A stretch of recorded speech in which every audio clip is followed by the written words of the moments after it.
That screen isn't correct.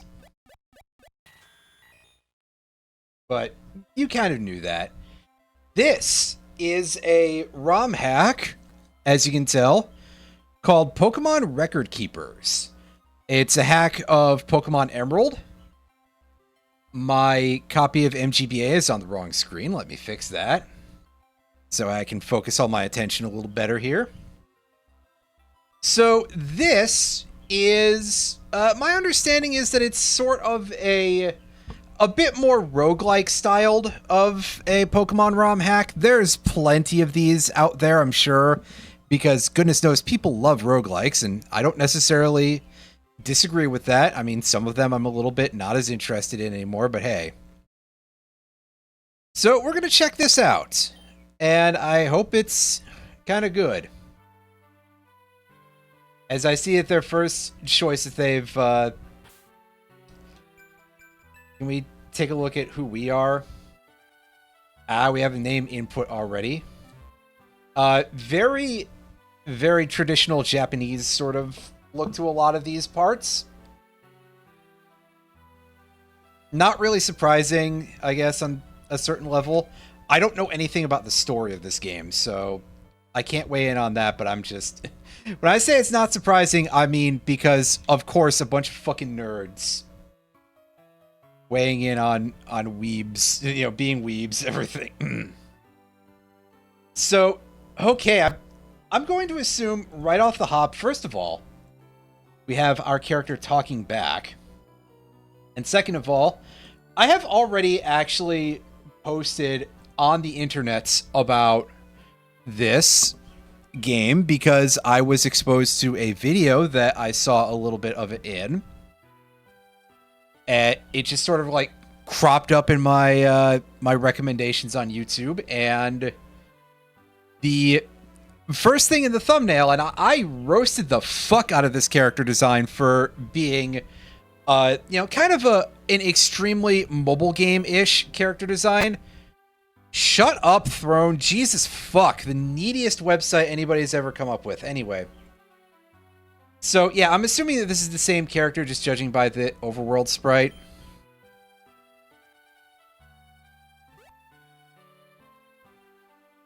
Anyway, just point me in the direction of the game?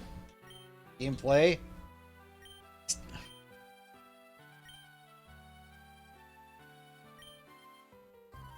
I mean, yes, they haven't taught us how to play yet.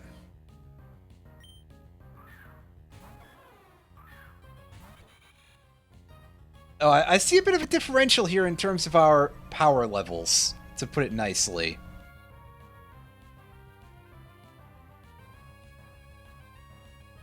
Okay, so we press the shoulder buttons to switch our active Pokemon. Interesting. And we have a move there that is completely new in the form of this... what was that? Frost Wisp? I'll take a look at that later. Well, if they give me any access to information. Yeah, there's some stuff about this that I am not really the most sold on from the design perspective. I mean, first of all, the look of it, with this sort of like Sumie style painting and everything, over-designed as fuck. Press start to show the next boss.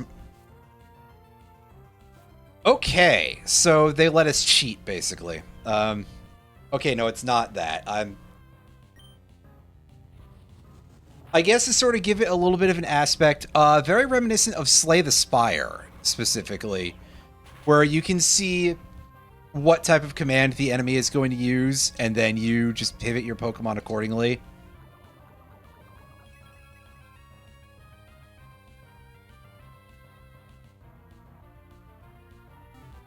Duly noted. When you use Psychic next, so... I get you, so we just sort of, like, pivot in an order like this. That attack did nothing. For some reason, Dark is not immune to Psychic.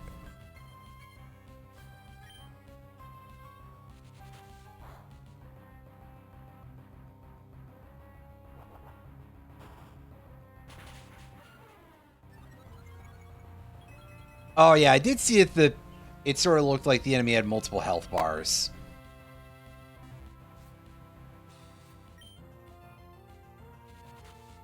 So a little bit like raid bossy in a way. The pitch for this game, the features that are given, I will in fact go and take a look at their GitHub page as opposed to the post that I saw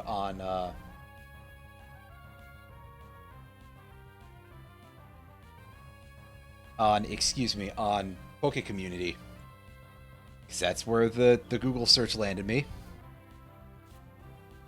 Let's use Ancient Power, so we pivot again. So the features are listed as, quote, a new unique asymmetrical battle system, which I guess is kind of is, but that's not really very forthcoming with the details. Unique boss and player mechanics, up to 4 abilities per Pokemon, 80 plus new abilities, 14 new moves, and we've just seen one in the list already, so that's interesting. We just don't know what it does yet for some reason. New maps with all new graphics and completely new UIs for almost everything. Then again, they do sort of need some new UIs for a lot of this stuff, because it looks like PP doesn't exist, and it does also on some level kind of seem like a lot of this stuff is orientated around just things being a little bit different here. So I will note that the phrase that is used on Poke Community here on their post on PC says equip up to 4 abilities on one Pokemon, which we'll probably see some information about how that works eventually. And that to me, the word equip suggests that they are switchable. Now, they linked to the thing that they use for the Poke Emerald decomposition. Decompilation, pardon me, decomposition. Fuck. I'm dumb. That professes to be the source of this. They added a link to the particular fork that basically adds this custom mechanic, and it does not seem to suggest to me that these abilities can actually be changed. I could be wrong. I could have misread horribly. But I suppose that we will find out as we go.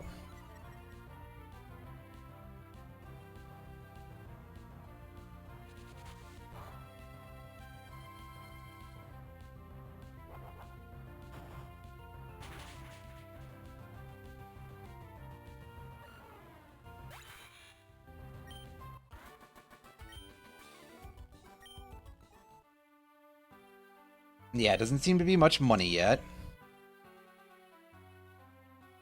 Maybe later.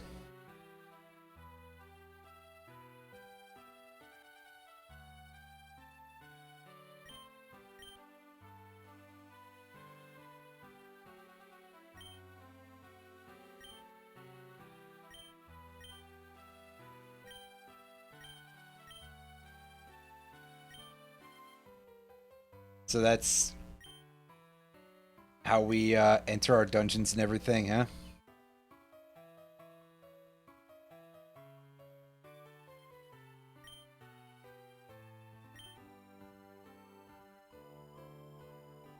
Some little text issues here and there because, of course, doesn't have a space in it. I don't know what exactly this is supposed to mean here, but also, again, none of those are listed with any punctuation whatsoever, but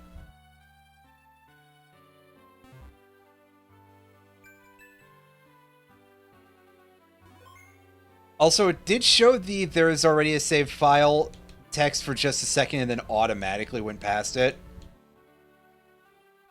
So that's something.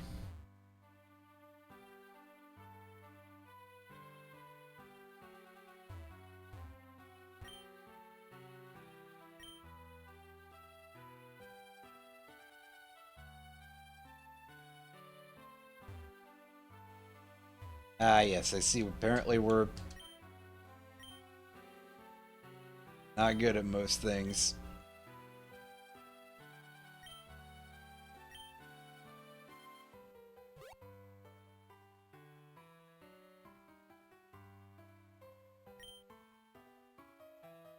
The styling on this, is this supposed to suggest that they're like trees that are covered in like electronic data or something?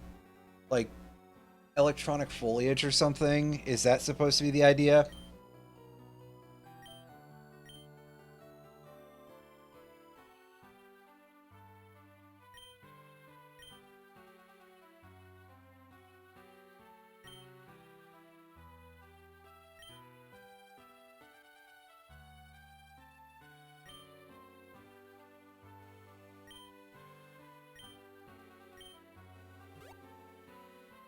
I mean, the fact that they don't like really move very much. I mean, the colors do oscillate a little bit, but only a little bit.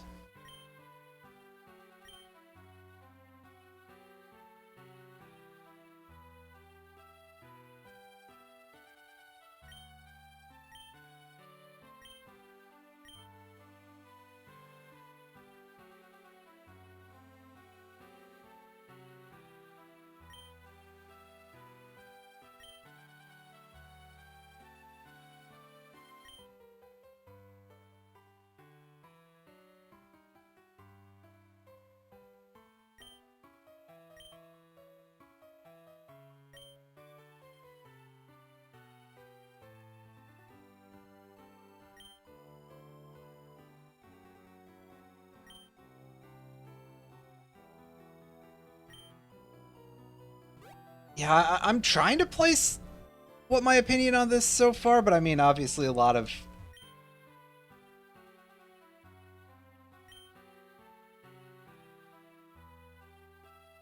It's a little bit hard to say for sure right now. Oh, that's weird that didn't do its thing automatically here. Do you have anything to tell me about these? That was weirdly placed text-wise. And yeah, of course, we're running into the problem. Hey, check out this tiny font. I mean, this is readable because of the dimensions that I'm at right now. I question how readable this would be on an actual GBA screen.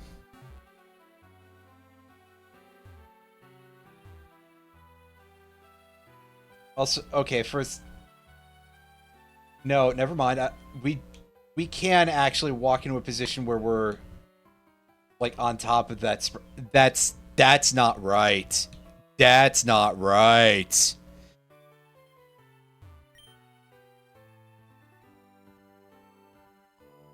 Somebody who's got really long arms comes in to do that, I think.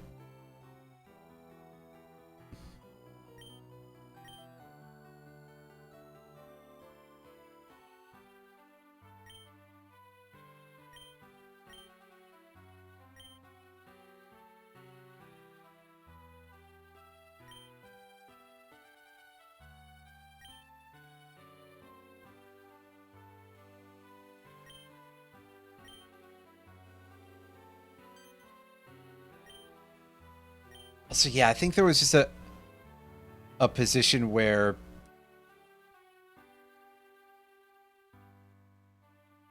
the name tag was appearing incorrectly over a character's piece of dialogue.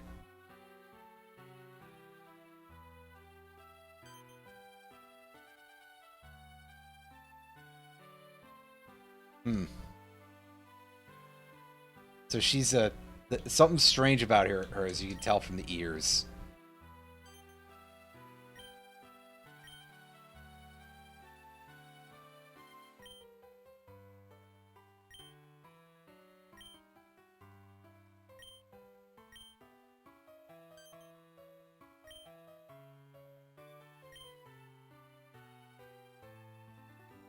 Is this guy okay?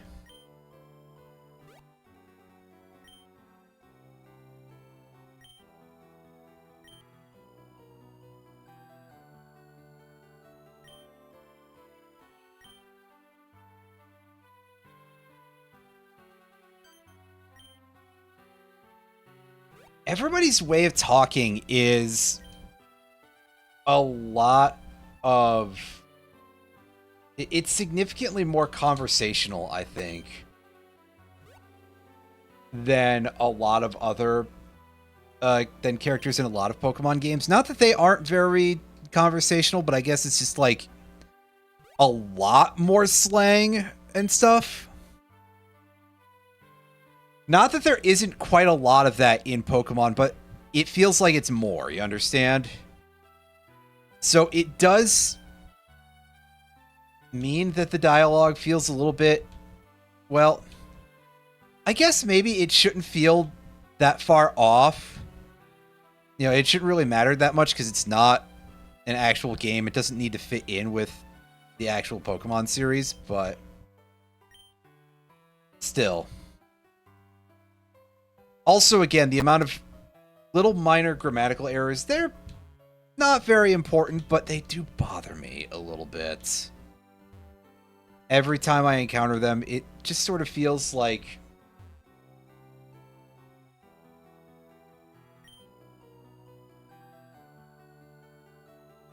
It kind of gives me the feeling of, like,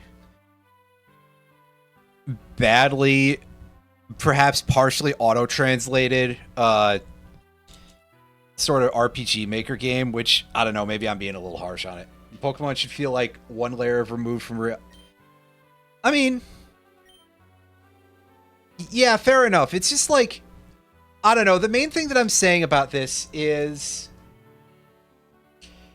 that the writing just feels... like it is trying too hard to be loose. I cannot describe it very well off the top of my head. I apologize.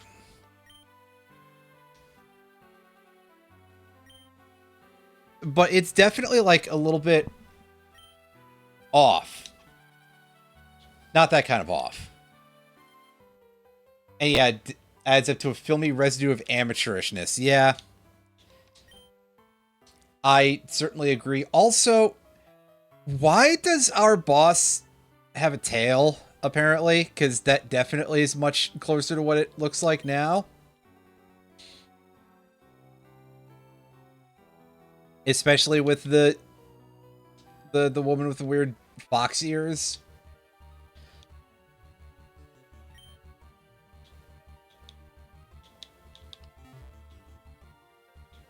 And so here we've got our options for... We get to choose from one of these. Now, I don't even know what's in my party right now, so... Okay, now I can check. I do kind of like that Sandaconda sprite, although... On the other hand, it is sort of like, well, it is Sandaconda, so...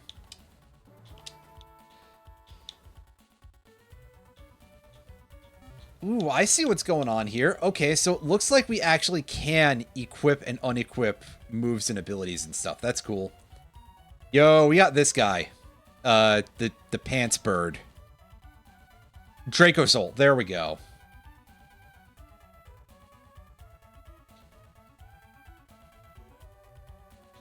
Couldn't remember its name, but for some reason, pants bird made sense in my head. Move with a one-turn cooldown. Oh, there's a cooldown-based mechanic in this. I did not know about that.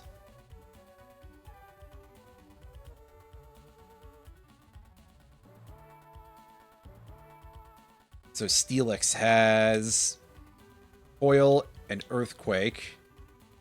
And Earth Eater as an ability. Oh, shit. That's nice, actually. I've been kicking around, I keep saying this, with a fair amount of regularity, that I've been kicking around the idea of building a Oh, that volume shift is like... I dislike. Of putting together an Emerald ROM hack. If I can figure out how that, like, equipping and unequipping the secondary abilities works, that might be a useful thing. But I have no idea. I don't know anything about that. We're going to paralyze this weird ear because we actually want to take a hit here so that way we can create some sandstorm.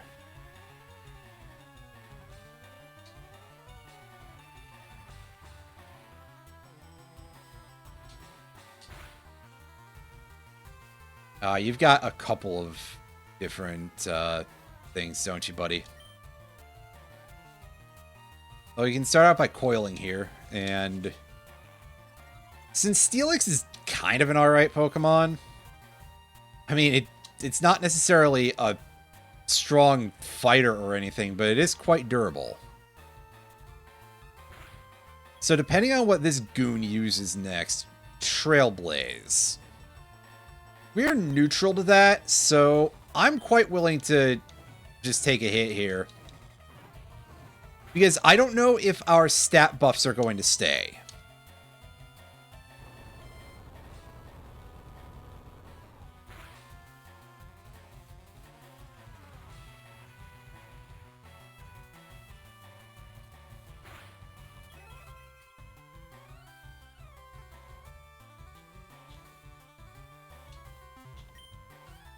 About to use Charge Beam, which will do nothing to us, so yeah.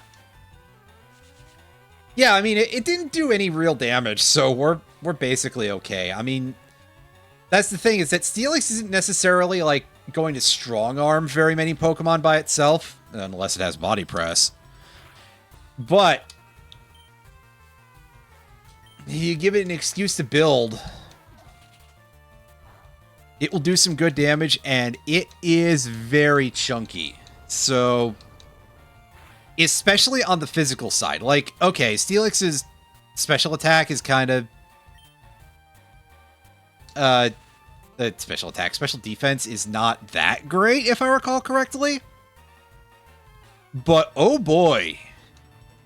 Its physical defense is, like, a lot. I don't remember how much a lot, but...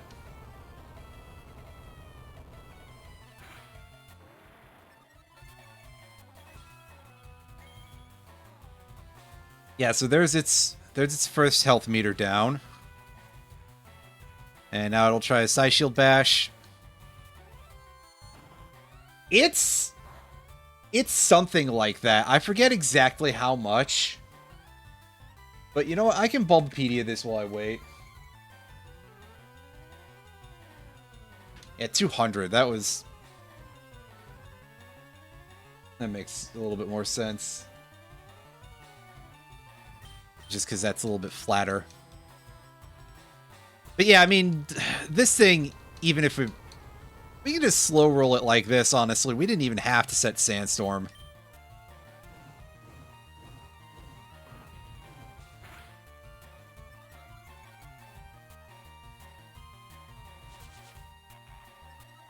Yeah, meanwhile, it only has a 65 special defense, which is not really amazing. Hey, good job, fool. That's not even going to hurt us anyway, because we're... wait, no, I don't know if there's... maybe type immunities aren't even a thing.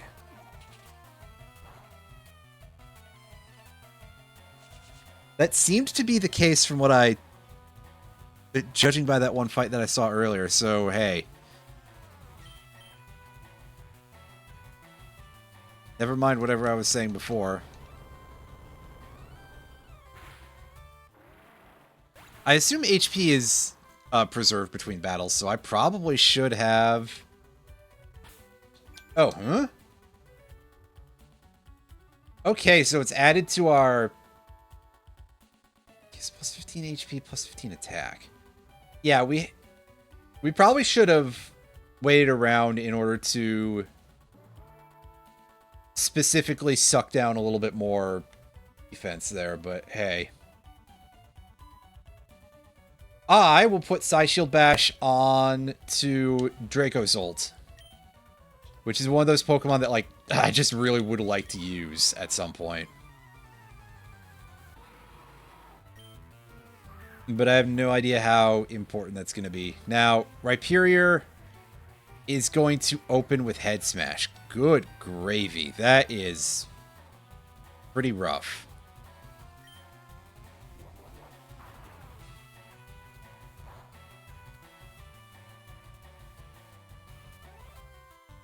On the other hand, we just coil up a bit here and get our stats going. We use Double Edge. You're really digging those recoil moves, aren't you, buddy?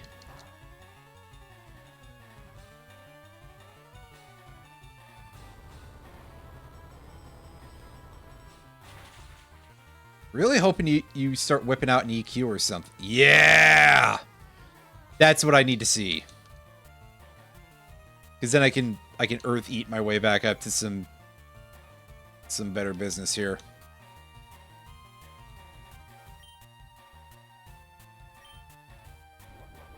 Body press, however. Oh, that might hurt. Not actually that much, really.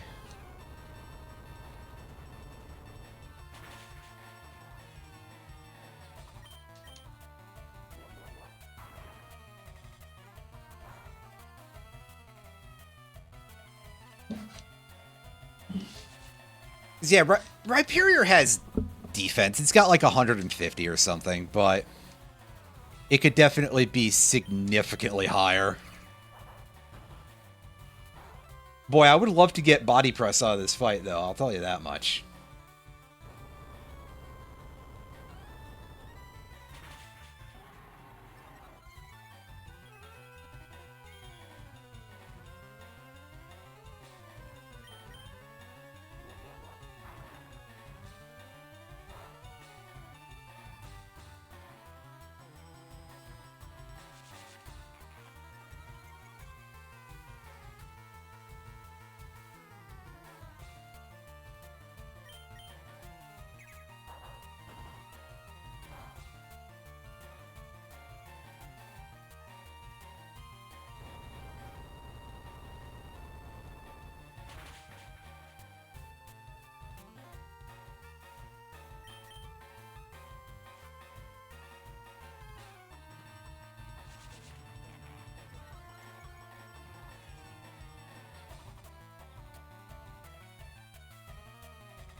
Yeah, that didn't do a whole lot.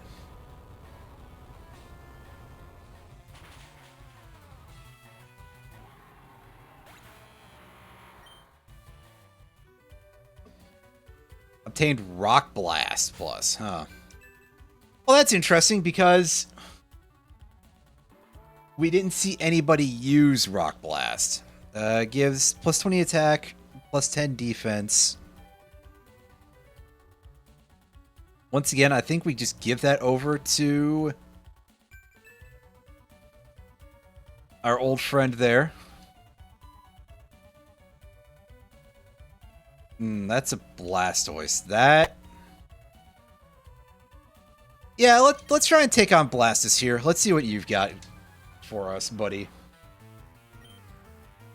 And in fact, if we can beat it, maybe we can get something a little extra here. Oh. What are you starting off with? Aqua Ring. That kind of makes sense.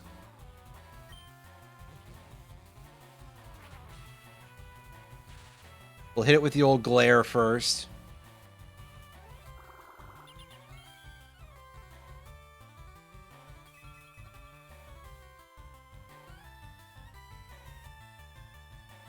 Now, I'm not walking into... Okay, it's Shell Smashing. I can't say that I like that, but the important part here is basically that I'm not walking into it just sort of like healing itself, or healing itself. Yeah, I'm not walking into it just casting a big water damage attack or some shit. That wouldn't be great.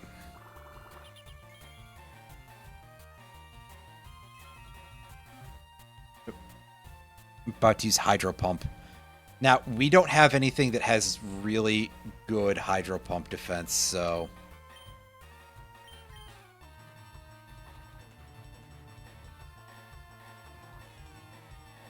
my main recourse here is that I'm going to Bulldoze.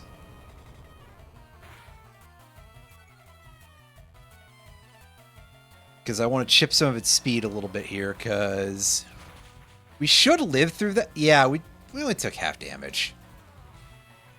And Sandaconda, honestly, is not a Pokemon that's going to be good.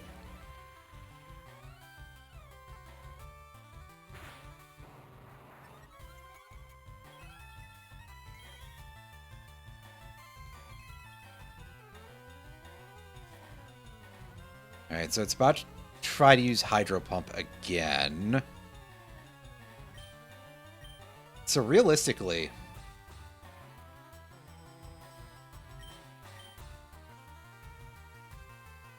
yes, basically, that is kind of what it is that you're able to press start and you'll see what move the opponent is going to use. So you pick something that will be able to put up with that better, and hopefully that you can counter their attack with counter their type with something super effective in the process. Oh, we got Hydro Pumps. That's nice. I don't think any of our Pokemon has any real special attacking capacity here. But we can give it to a Pokemon for increased speed.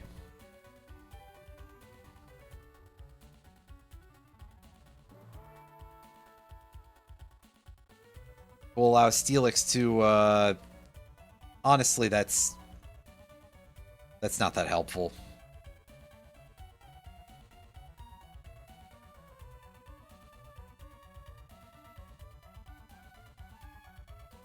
I'll put the Rock Blast away there, and I'll put it onto that one. I'll give the Rock Blast to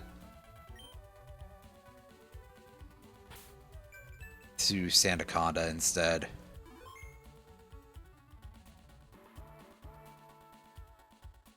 Alright, I guess it's time for us to take on the Articuno, who's our local boss.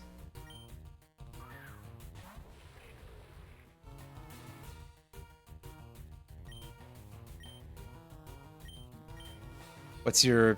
we'll use Snowscape. Alright, let's just try and go straight for the Rock Blast here. Oh god, none of those hits are worth too much damage. But we do also outspeed this thing, which is... something. Wow, 5 in a row. I'm shocked. It's just that considering this thing is doubly weak to that, I think I expected more. Then again, Sandaconda, you know.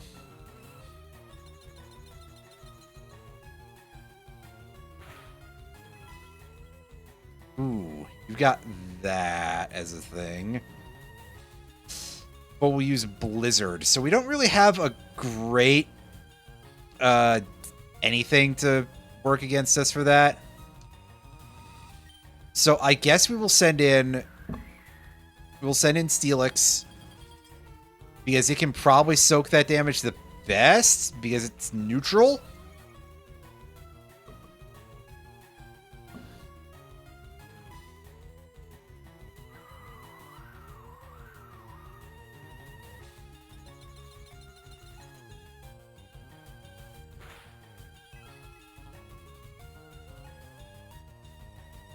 Air Cutter.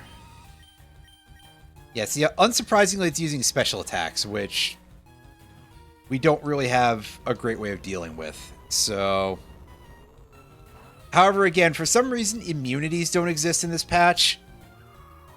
So we are allowed to use Earthquake for damage for some reason. Yeah, I know, a bit of a make it make sense moment, but hey. Use Dual Wing Beat. So I think Dracozolt, by virtue of being a an electric type resists that. But it's also pretty fast. Those big pant leg things are kind of giving it the ability to run faster, I guess.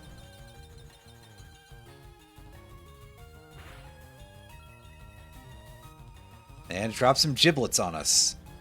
We'll use Ice Beam next. We are not particularly happy about that, basically. So we're just going to soak this with Steelix because it takes neutral damage. And it shouldn't die because we saw how much damage Blizzard did and it was less than that, so...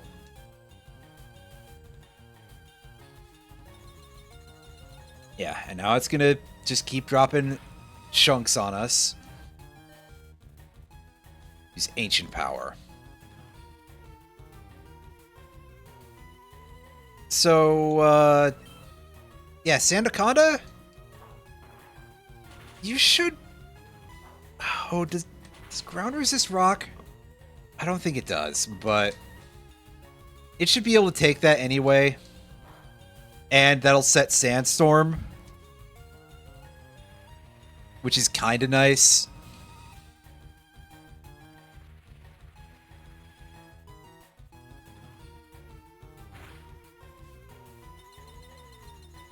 Now, thankfully, that's not actual weather. That's just...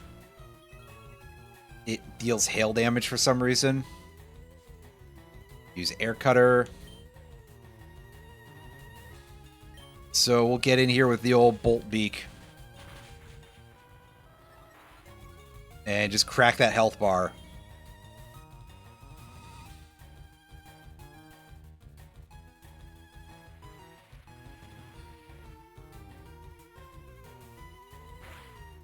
Crack that whip, etc.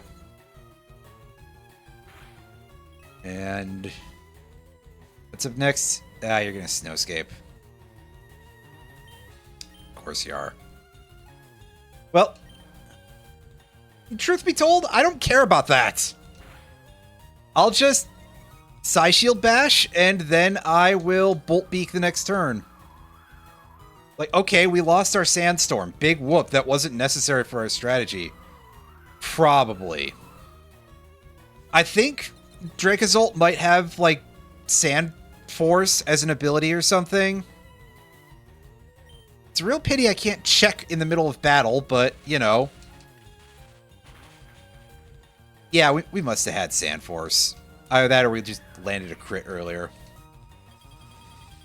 So yeah, I was indeed sort of thinking about this wrong, but we've managed to get away with it so far, somehow.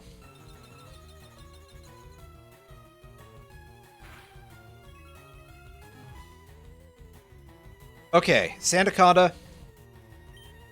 Go for that Rock Blast, and...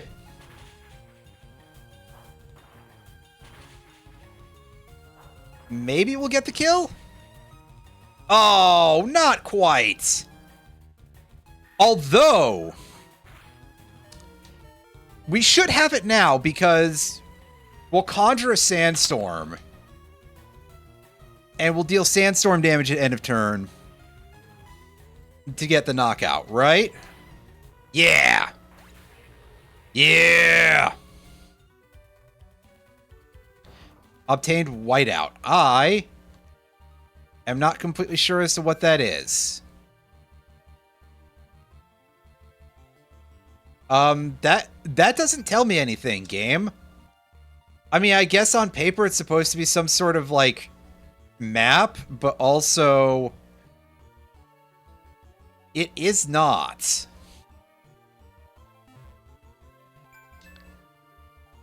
That's pretty neat, though. See, I do like the idea. Why does it make that noise when I bump into things that I can't advance past? As opposed to the usual bump noise. That's a weird choice. No, I'm not ready for that yet.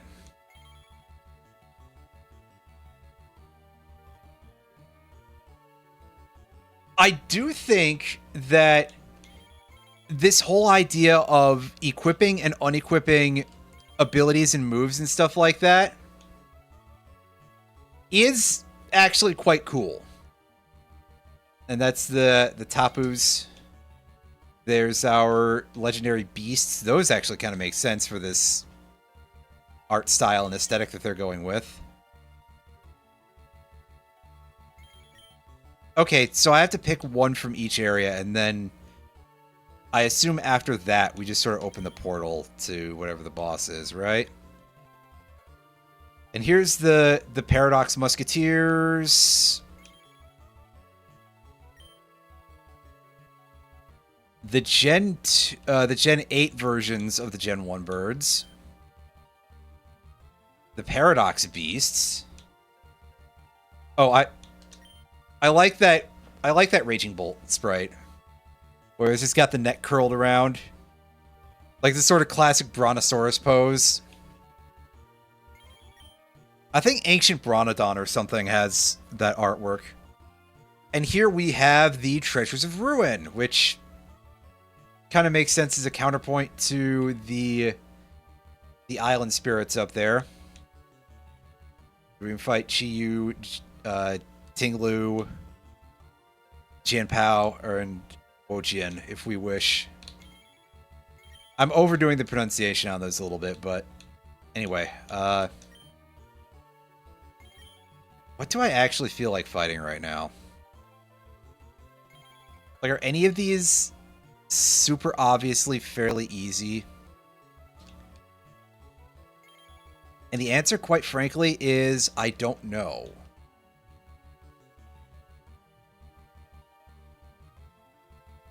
You're Tapu Fini, right? Yeah. I don't remember what terrain this thing sets. So let's just take a whack at it.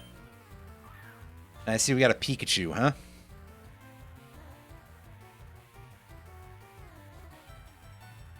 You're about to open with Volt Tackle. Well, that's fine by me. Again, no immunities in this. So we take a little bit of chip damage on Sandaconda, but we set up Sandstorm, which is just kind of nice. Plus, it lets us, first of all, kill it.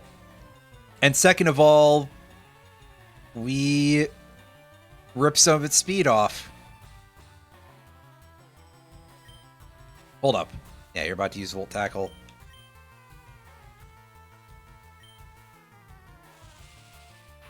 Well, I'm pretty sure an Earthquake will put this thing in its place.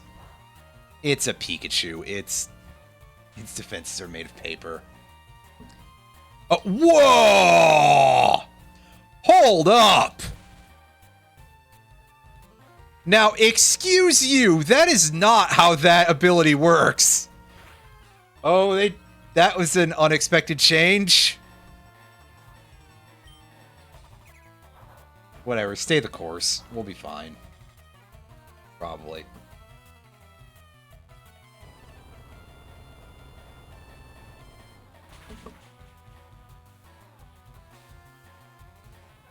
Yeah, I told you. And the rat gave me Volt Tackle. Now, Volt Tackle is a recoil move, but it gives some bonus HP to just have that. So that's gonna sit on Sandaconda. Somehow Sandaconda has the most attack power out of any of our Pokemon. Interesting. Volt Tackle is usable. You just don't want to most of the time because recoil sucks. But if you're in a situation where you can deal with that, it has value. It's just that you're not often going to be in that situation.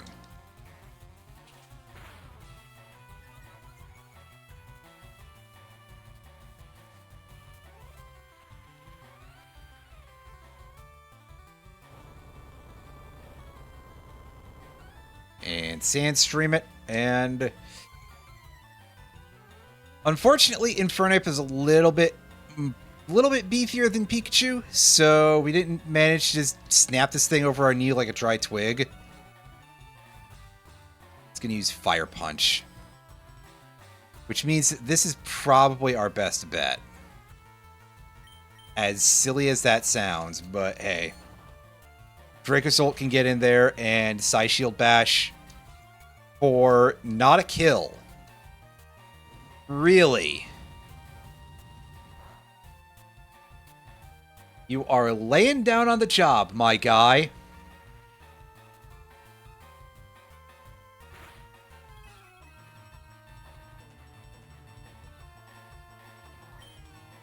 It's a good thing I kind of like Dracozolt, you know?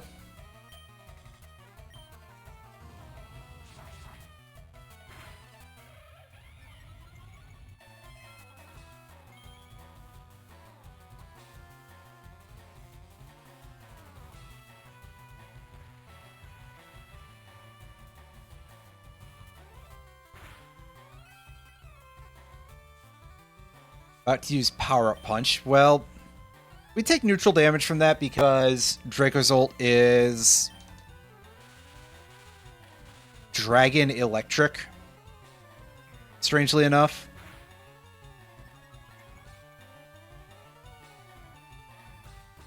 So we can just do that, and be honest with you, we can just Psyshield Bash next turn anyway. This thing is nothing to worry about.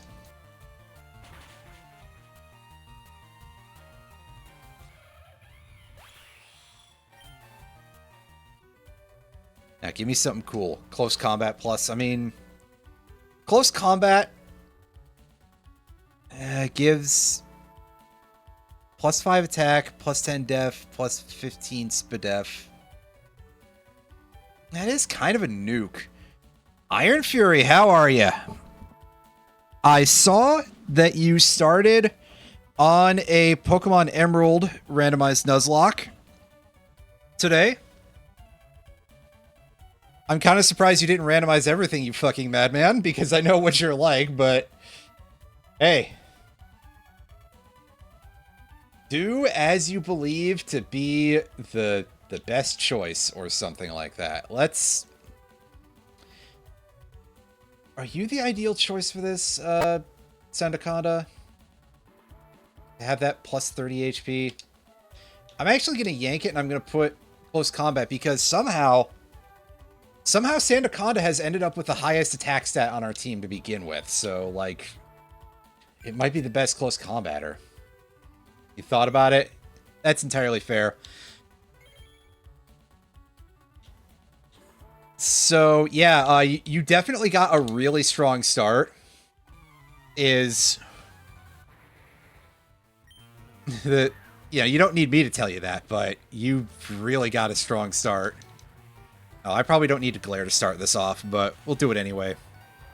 Mr. Rhyme, I didn't even look at what your attack was that you were prepping, but who cares? Never punished! Never fucking punished! Have some rocks. Anyway, version 2 of the LP, wow. So, I was thinking about commenting on it, but I wasn't sure because I was still kind of weighing what I wanted to say, which was you mentioning using Manectric in the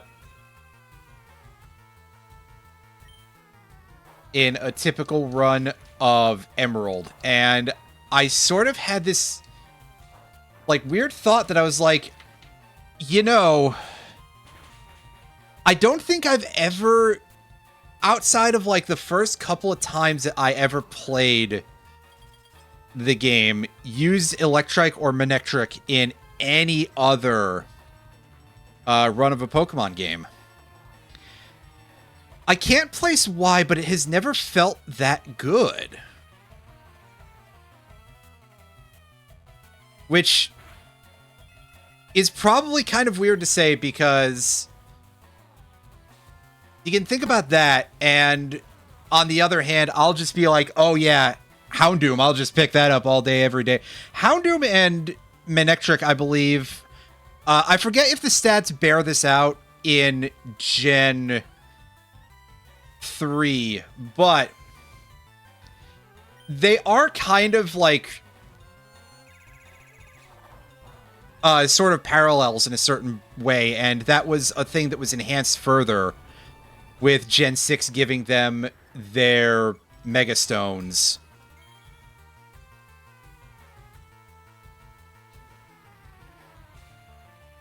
Yeah, see, I think what ends up happening is I simply don't use an electric type for a while in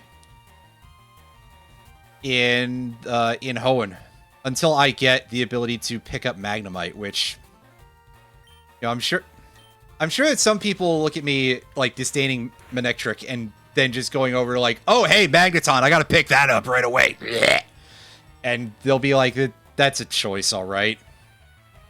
And yeah, maybe it's not necessarily the best choice anybody's ever seen, but hey. Yeah, this guy is just not doing anything of real trouble here. Hariyama got a lot of use from you when you played Vanilla Gen 3. Hariyama is very good, actually. I like Hariyama quite a bit. I feel like it ends up in later games being very much the sort of Pokemon where you just kind of go, oh, gee, I would love to use that, but my party's already full. But when you get to use it, it's quite solid. It has great survivability. It hits pretty hard. It's slow, but its other stats are fine, so that way I can, like, deal with it. Honestly, yeah, you're kind of right. I don't think I can argue with that. Swampert is a bit of a champ in Gen 3.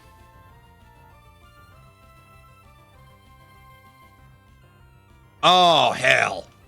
You have fairy misty terrain. Fairy terrain. What the hell am I saying? What I'm saying is I don't freaking remember what any of these things are named off the top of my head. That's okay.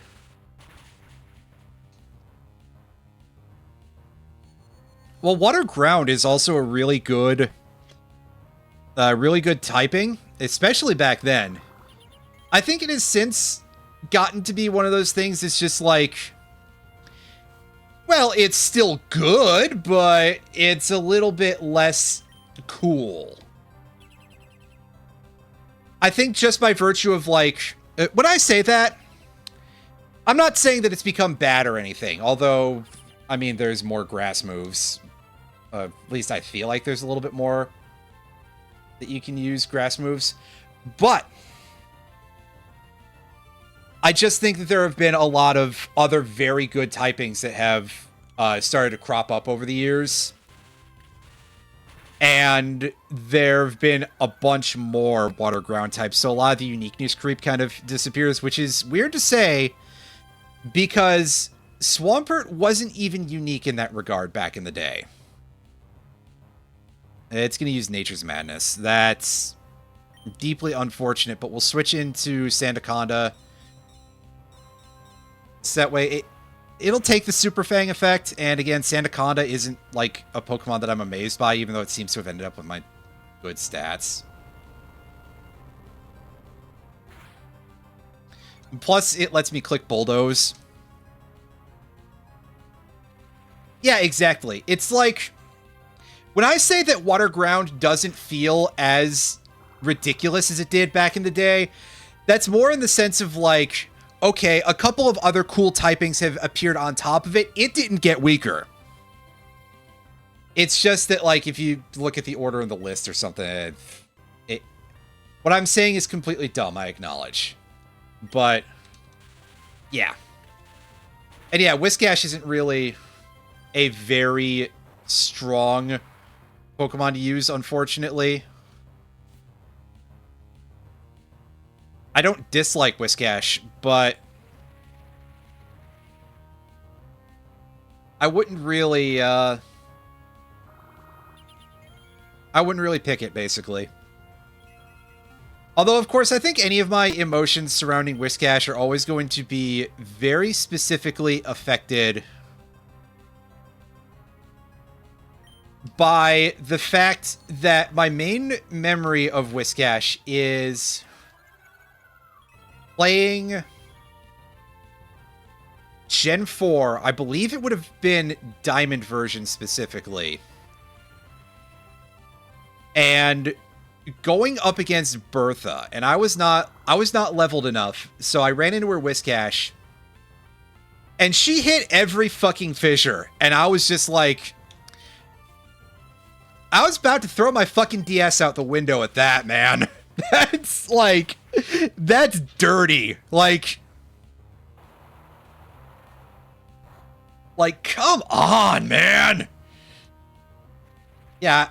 Honestly, what's weird is that I forgot that Quagsire was a Gen 2 Pokemon, so all of my analysis earlier about, like, oh yeah, uniqueness collapse and all that. Yeah, account for the fact that Quagsire is from Gen 2 and not Gen 4. And also the fact that I'm a stupid idiot.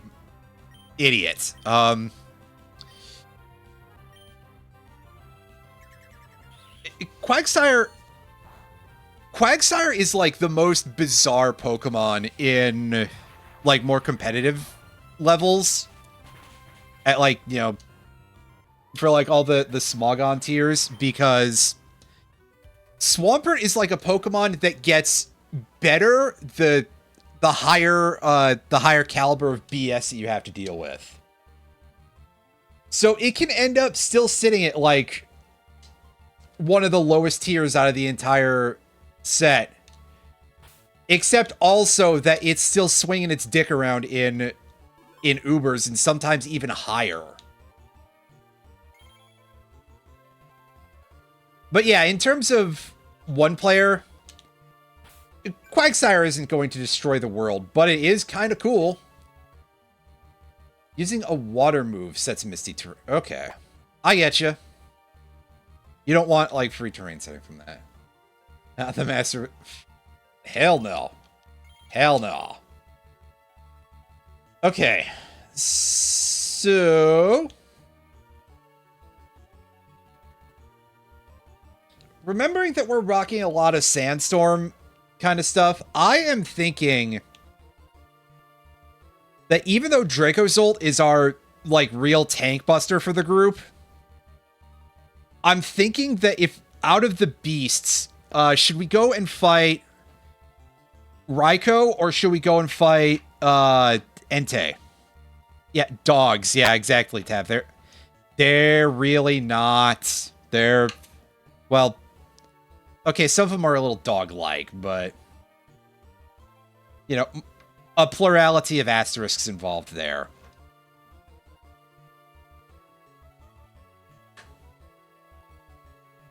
But yeah, no, Iron Fury. I feel like Manectric is just not a Pokemon that I've used very, very much. Interestingly, we're gonna go after Raikou, and we're gonna hope that it has an ability that is good for us, for purposes of being able to, like, buff Dracozolt or something.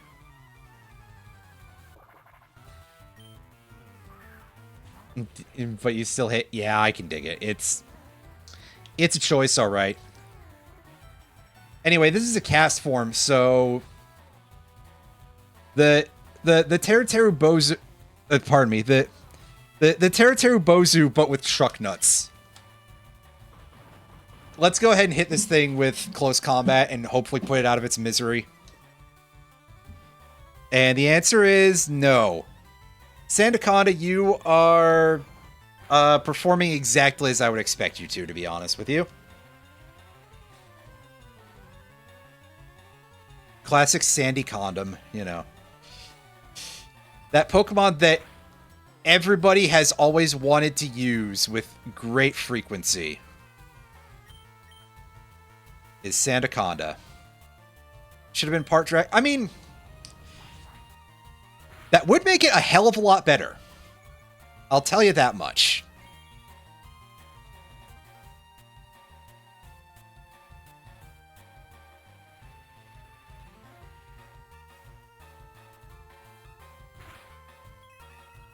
On the other hand, I guess that means that it would basically fold to anything, anything ice type. On the other hand, I mean, Sandaconda doesn't really feel like it's that durable in the first place, so when I say that...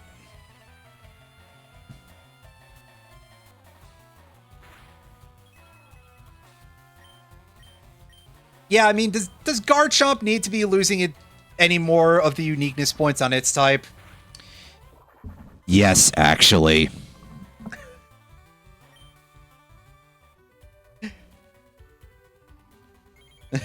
I feel Garchomp needs to... like...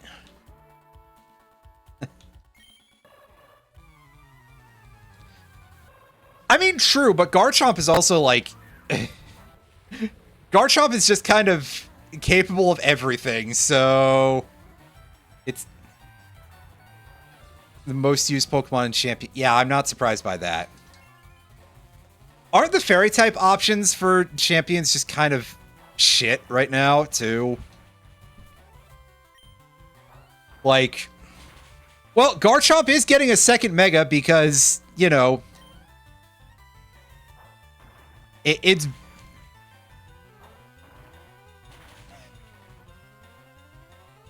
Meanwhile, there's Flygon over there just sort of mauling and being like, fucking younger sibling, you know. Which, to be fair, is not an incorrect assessment, really, but hey. Let's Bolt Beak it.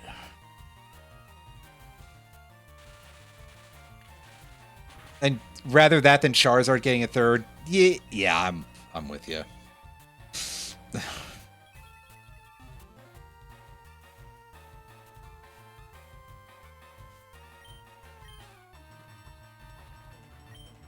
Let's light screen. I don't think that's going to affect... I don't know if that affects future sight damage. There's a lot of things that kind of don't. So... yeah, we're prepping for the future here anyway. And yeah, you're about to drop future sight on us, so that's fine. Go Rock Blast. Yeah, it's not going to do anything.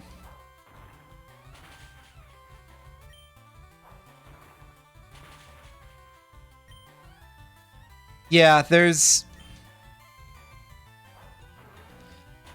I feel like the overall thing that I can say about the choices of Pokemon that got Megas...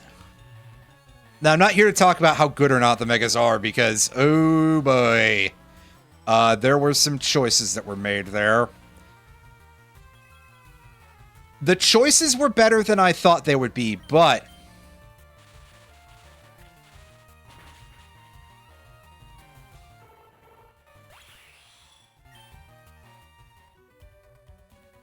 there are definitely some that are a little bit like...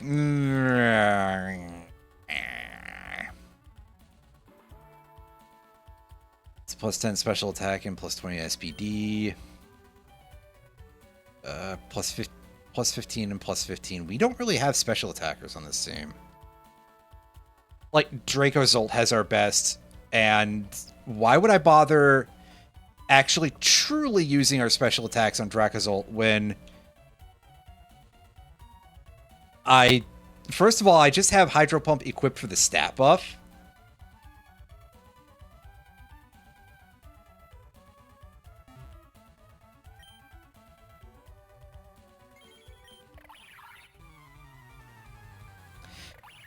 Yeah, pretty much. That's about where you would expect to see Megazard Z, a theoretical Megazard Z anyway. And yet somehow with nothing that causes it to deal super effective fire damage. Well, pardon me. Nothing that gives it a stab boost on fire. So no, like, fire-type Steelworker or anything. Maybe they would roll that into it. Who knows? He's gonna use Slash. He's bringing out Guns N' Roses for us. Ooh, Lord. Yeah, that's why we switched, is because then we can take no damage. We'll probably do more recoil damage to ourselves than we will take damage from that effing thing.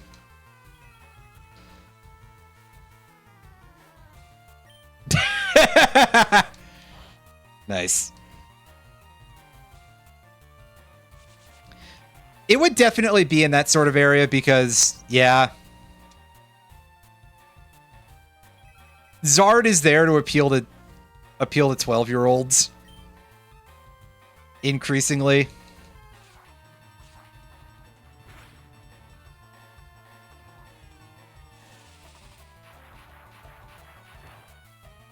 Well, no, I don't disagree with you. I mean, I'd go a little bit further than just saying mid, but like, I guess you gotta have some sort of a fire-breathing dragon Pokemon somewhere in there. So, I'm in a position where it's like, well, I certainly cannot begrudge you for that thing.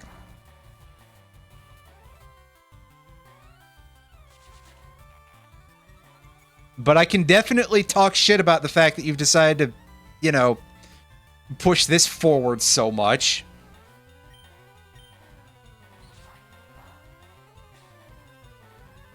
It's like the Jace of Pokemon if Jace was red instead of blue.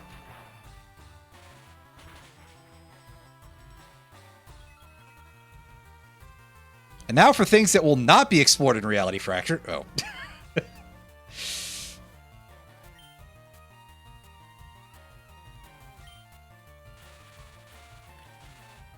Oh, hell yeah. Dracozolt outspeeding Unpheasant. I had to choke on...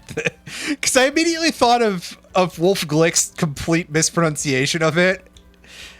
And I was going to do a joke on that, but, like, whatever. Don't begrudge the guy for not decoding that really crusty name, but hey. New ability, Rock Immunity. Yeah, basically. Alright, what are you hitting us with? Wild Bolt That is, Sorry,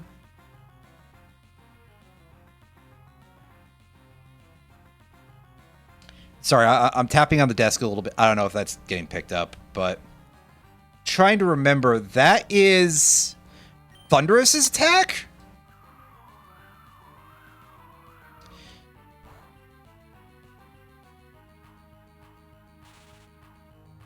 I would assume that to be the case. And yeah, as we've seen before, no type immunities in this. I'm going to bring it up every time just in case somebody forgets. Except this time where now he must be levitating from that.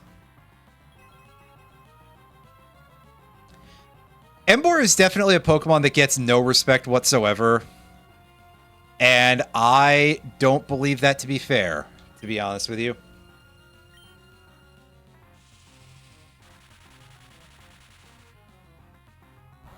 I mean, yeah, they couldn't be fucked to give it a unique ability when they gave it a Mega. What's its Dream World ability is Reckless, I think, right?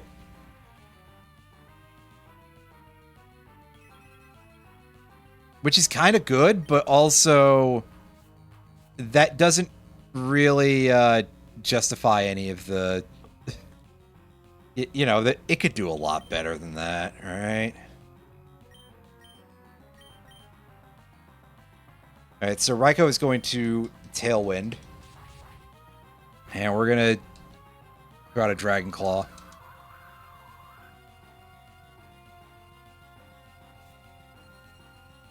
Because, honestly, the fact that it's like... God, I wish I could get some information on what affects how active that ability is or not. Unfortunately, I do not know. Soul Zones, hello.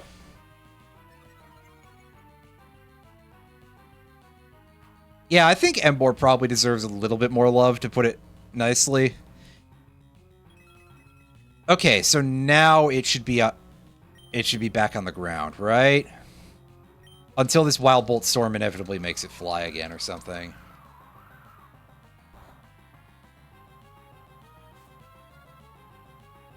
Yeah, okay, so it's... whenever... What procs that? Is it just that it has to actually, like, land a hit or something? Or use electric type moves or... Yeah, the other one is clearly electric type. No, it just seems to be very specific moves.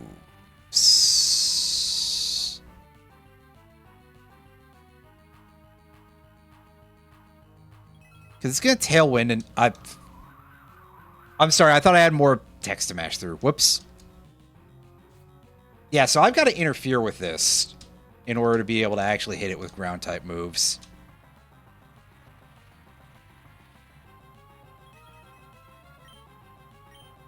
That text goes by so fast that it kind of bothers me a little bit in that regard. Fuck. That's annoying.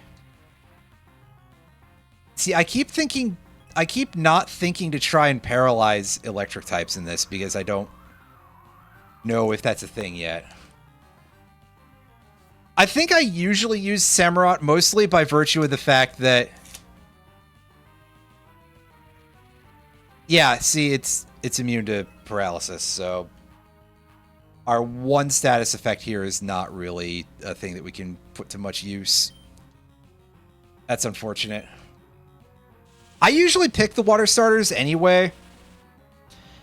Especially in the older generations where it's like, okay, now I really don't have to think about HMs basically at all. Which, I mean, granted, you don't have to very often anyway, but still.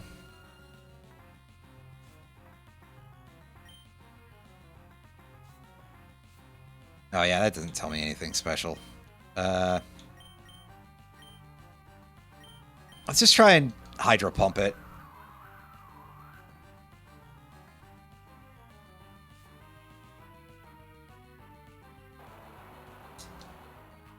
Superior is well, Superior has ended up being the Gen 5 starter that I think people pay the most attention to because it does have a pretty ridiculous ability, but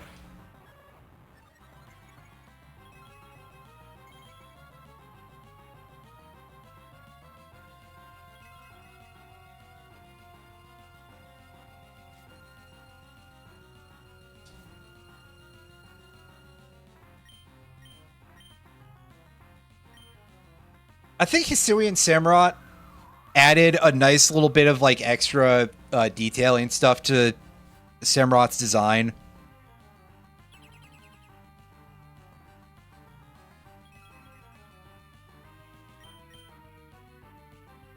And overall was pretty good.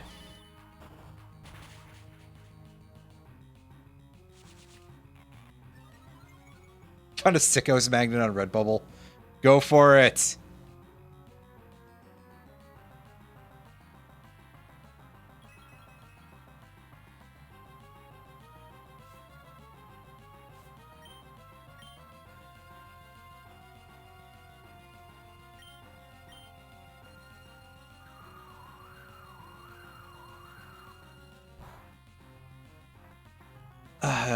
Yeah.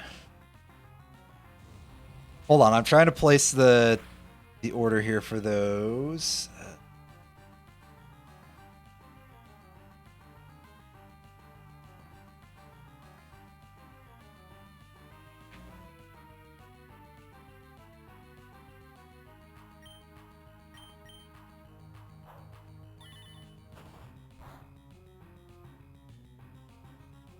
Alright, so I guess it's... I didn't do super effective damage to Steelix. What type is it? Hmm? That's weird. Anyway.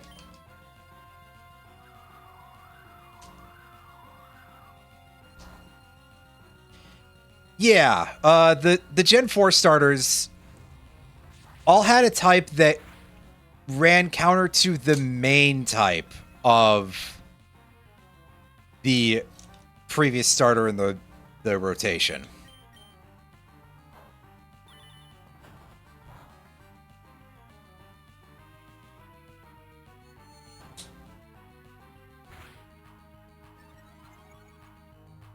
I had to think about that for a minute because of reasons.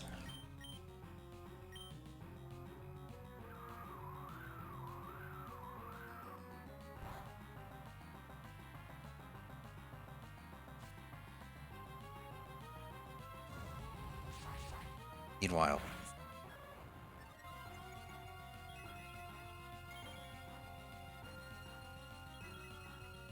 we sort of have something like that going on with the final forms of the Gen 9 starters, where the water type is water fighting, the fire type is fire ghost, and the grass type is grass dark.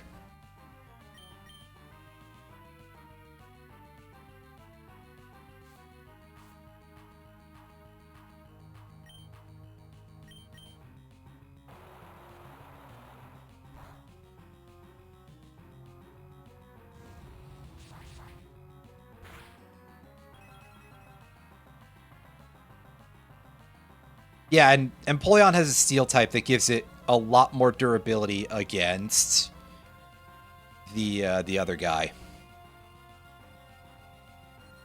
Against Torterra. Although it does also leave it weak to Earthquake. So, well, nobody's perfect, right?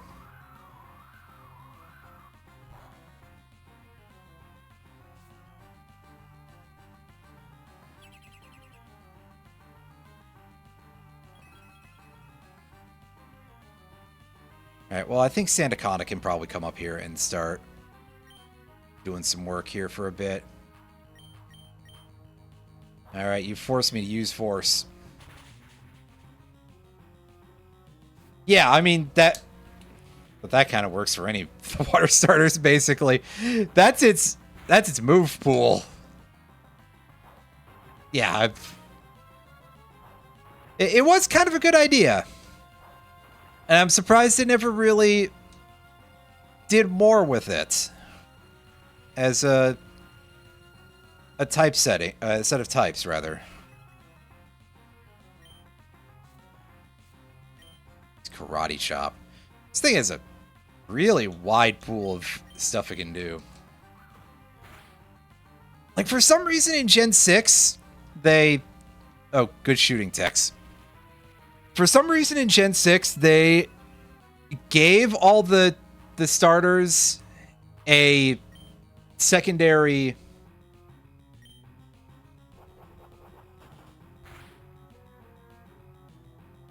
Why is it struggling? It feels like a Flash game. In some ways.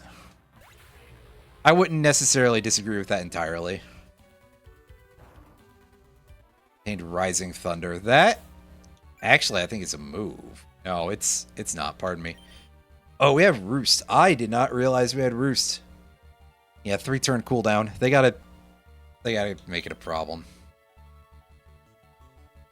Revives after 4 turns with half HP as electric type. That is a strange thing to give me.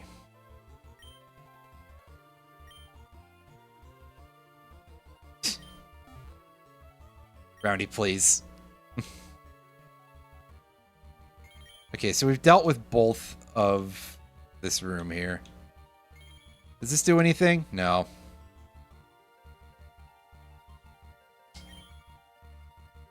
And yeah, this is... We got the robot musketeers, the Galarian birds, the weapons, and we've got these guys. Iron Fury, please. Yeah, so for some reason in Gen 6 they gave all the starters a secondary type, but it's the same type wheel in terms of effectiveness. So, you know, Chestnut is fighting, and Delphox is psychic, and Greninja is dark. Oh, hey, we got something a little different here. We've got, first of all, excuse me, we got the Reggies here, so we've got all 5. And then we've also got some pseudo legends here that we can take on. The whole hope you like dragons set. 6.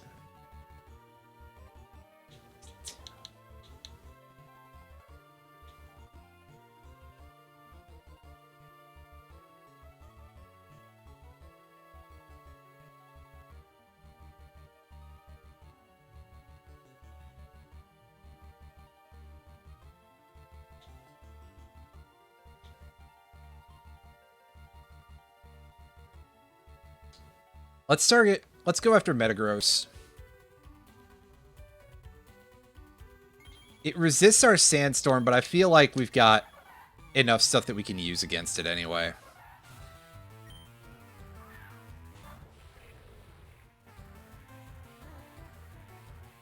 Yeah, this Volbeat is not really too much for us to worry about usually as a Pokemon.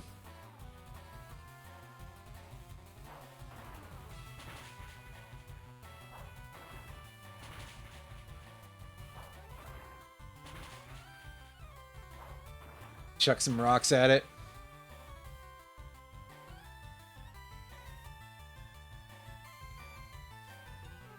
And it will use Bug Buzz. So, we'll switch out. I'll throw up a light screen. Because, yeah, Tail Glow is kind of a lot. That could be problematic, depending on what the next few turns look like. We'll use Overdrive. That, I don't know what Overdrive is off the top of my head. Probably an electric type noise move of some description.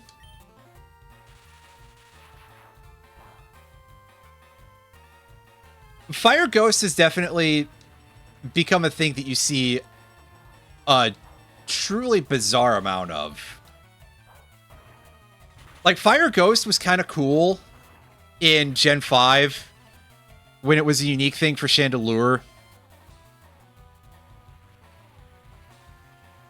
And then every generation, they just started, like, really dumping a lot of those out.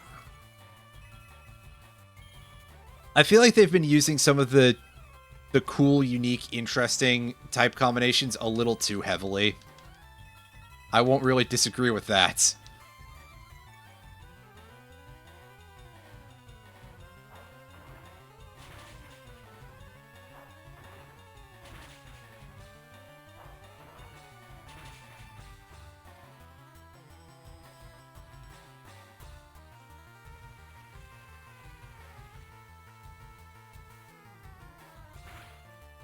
Yeah, were there not others, or am I just sort of hallucinating at this point?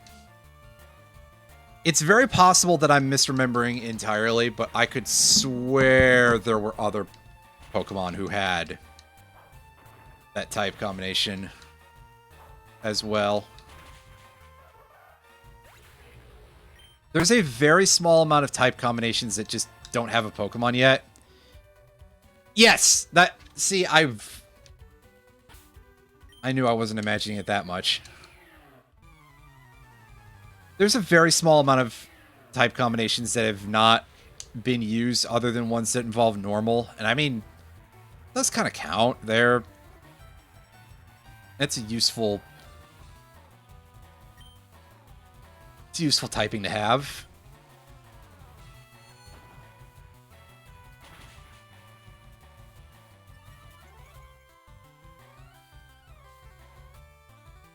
Ooh, that's not nice. You're doing that stuff. You really want me to have special attacks? Well, it's not likely to happen because I'm starting from a very poor position for that.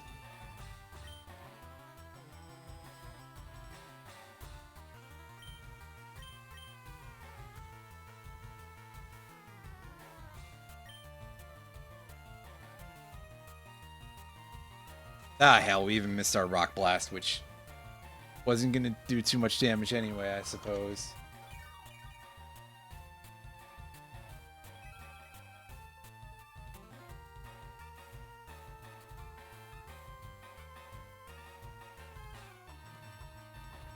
Yeah, I'm actually not sure how I'm supposed to...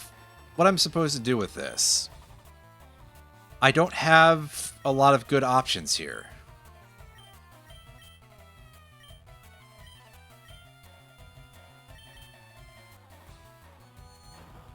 Yeah, Bug Dark is a really nice...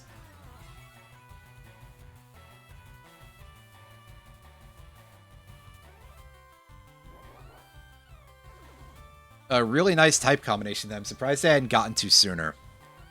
Bug Dragon is also in that list of Pokemon types that I fully expected them to throw out there sooner. But we still don't have a Bug Dragon yet.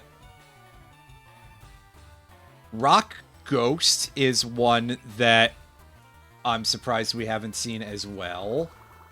The 9 currently unused type combinations to keep everyone up to date here. We've got Normal Rock, which kind of sounds like ass, to be honest with you.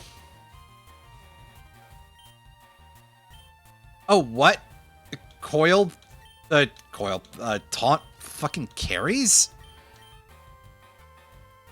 Really? It's kind of ass. Normal Rock, Normal Bug, Normal Steel, which is, interesting.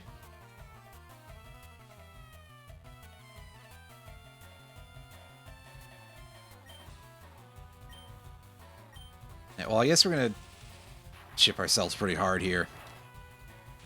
I do not disagree with that sentiment, Iron Fury. Instead, they decided that Galarian Yamask and Runerigus had to be ground type for some reason, which...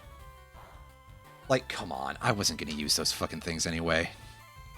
Not once I've got through all the effort of actually figuring out how to even use them, but still.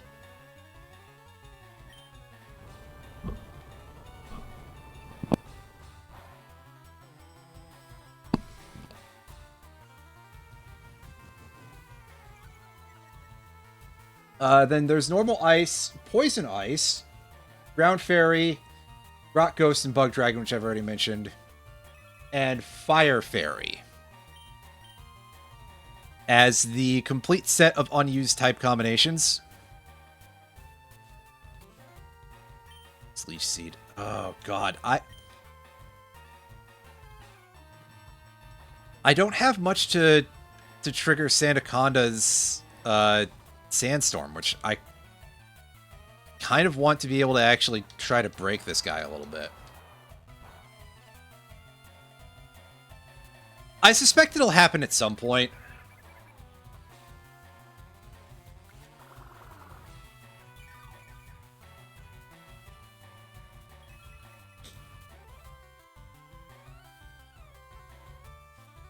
Okay, yeah, you're going to use Body Press this time, so...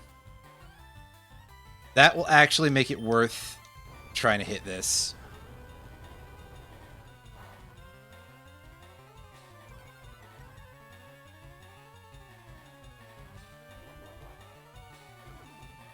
Because that will set our Sandstorm, and that's not necessarily going to win us any awards or anything, but it will help us be able to chip through this guy a little bit better. He doesn't seem to do a ton of damage to us, so, yeah. Good one, Roundy. You never did finish that game, did you? Just on your channel. I mean, I guess in your own time.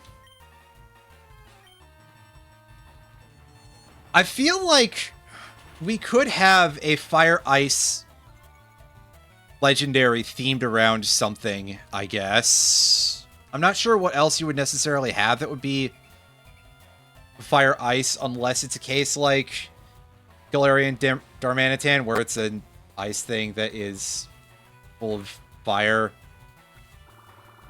which is a real helpful description. How long does this damn Leech Seed last? Because that is going to be a problem otherwise.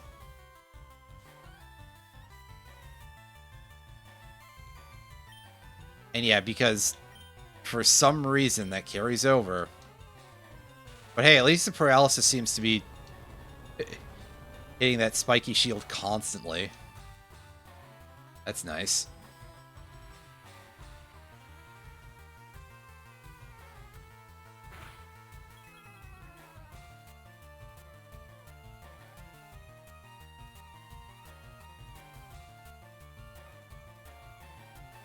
Officially starts May 27th. Excellent. Looking forward to it. Try to show up as much as I can.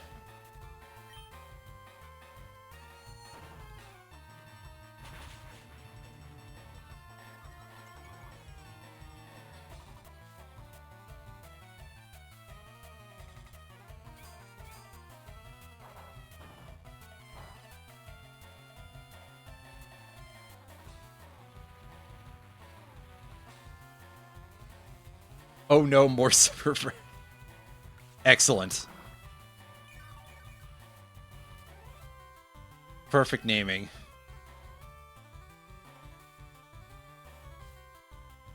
Yeah, he's about to curse. Well, close combat. Just really push our luck a little bit with this.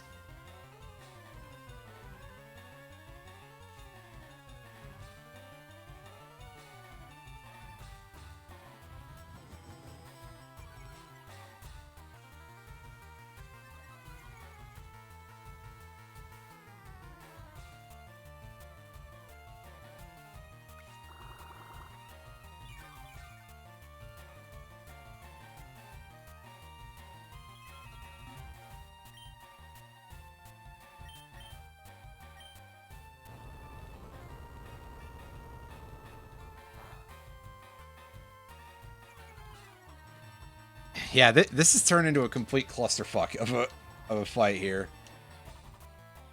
And unfortunately, we're still under the effects of this Leech Seed because it's not timed. Which is kind of to be expected, but it is still bothersome. You know, you body press.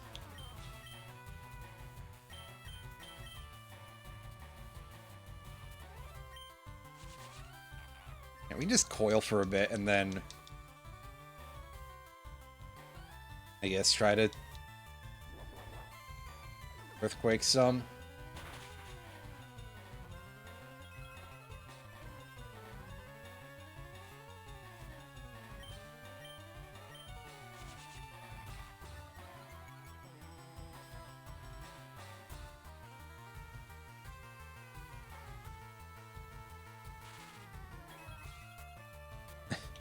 Nice. I always appreciate something like that.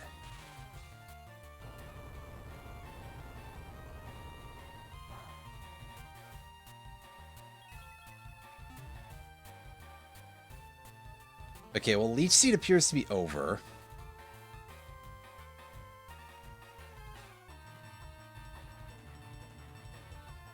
Fortunately, we're still taunted, aren't we? No, we're not. Never mind. I just want to keep something that can take Gyro Ball, because our HP is getting powderized pretty severely here.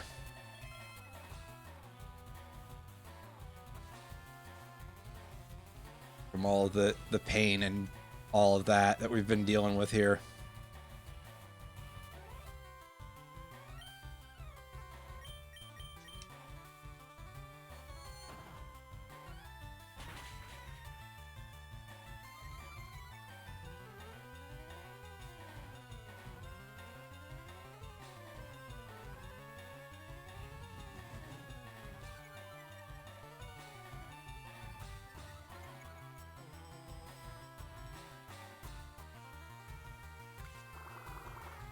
Well, nice.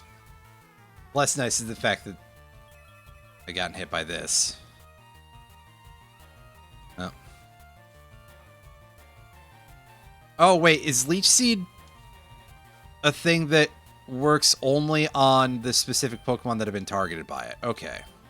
That makes a little more sense. I mean, my choice to use that doesn't really make a whole lot of sense, but hey.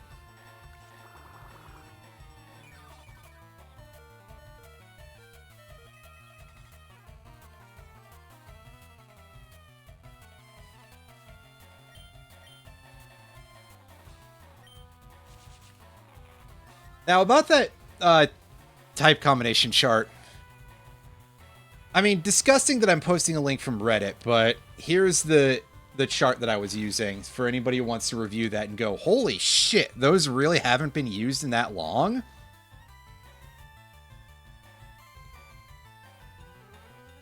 You have no real idea what the hell is going on in this game. Well, I can't tell you anything about the story, really, but mechanically, the idea is that we've entered this sort of, like, very roguelike style dungeon with a party of 3 Pokemon that were selected due to a rather indirect way of picking them up. Basically because they let us pick a strategy of sorts using some words that were not entirely all that meaningful. So that's why we've ended up with a party of Steelix, Sandaconda, and the Pants Bird, whose real name I keep forgetting for some reason. It's Dracozolt. And we go through this area and we fight these wild Pokemon that are sort of like... They each have multiple health bars. And when we defeat them, we are given a move or sometimes an ability that we are allowed to give to one of our Pokemon. And it's able to use that move afterwards. There's no PP involved in this. And there's... I'm trying to place what else I can really say about this to clarify, even if that won't necessarily get us anywhere. Hooray! We defeated this one. Nice one. Thank you, Roundy. So yeah, it's like all bosses a little bit. All bosses all the time. Let's glare and get that paralysis back up. I mean, we don't have to worry about outspeeding, but anytime we don't have to worry about this dude taking a turn, that makes me happy.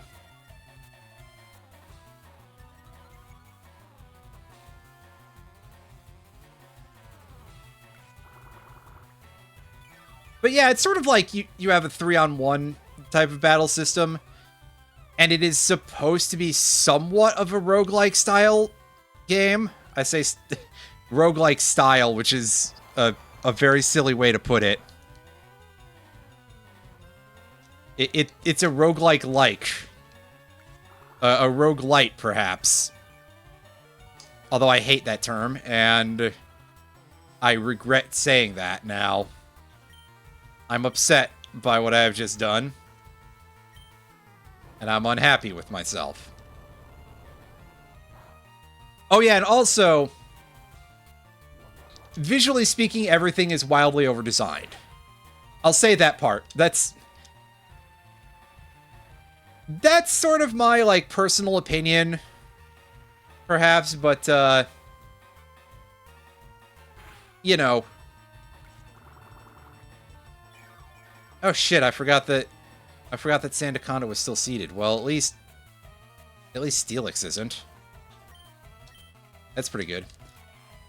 Yeah, the idea of a roguelike Pokemon game, at least of this sort, is not really for everybody. And I mean, listen, a roguelike Pokemon game already exists. It's called Pokemon Mystery Dungeon. I need to actually play the Pokemon Mystery Dungeon games at some point, but, yeah.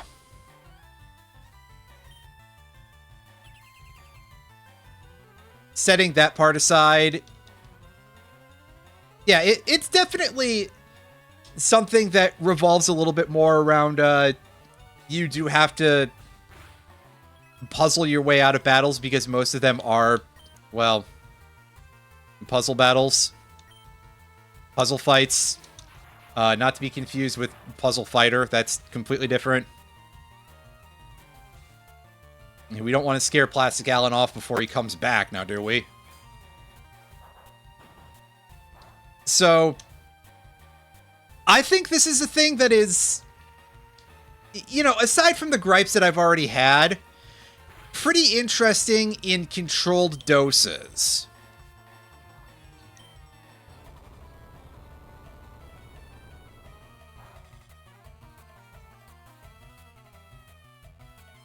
Yeah, Alan is definitely going to stream again sometime not too far in the future. Once he gets the rest of his equipment sorted and, you know, once he's probably after a couple of days of getting settled into his new job. But I miss him greatly, so I would greatly enjoy seeing him return to the fold. Like some fresh pants or something. This metaphor has gotten away from me.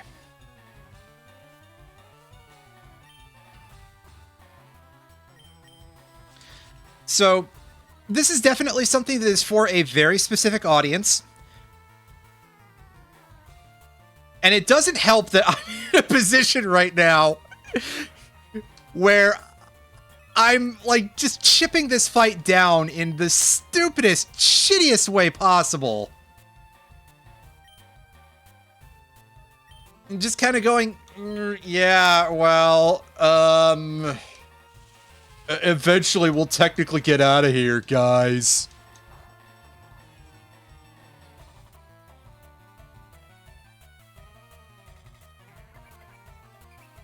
Like just some kind of big loser. Like a baby that needs its bottle. Its big dirt bottle.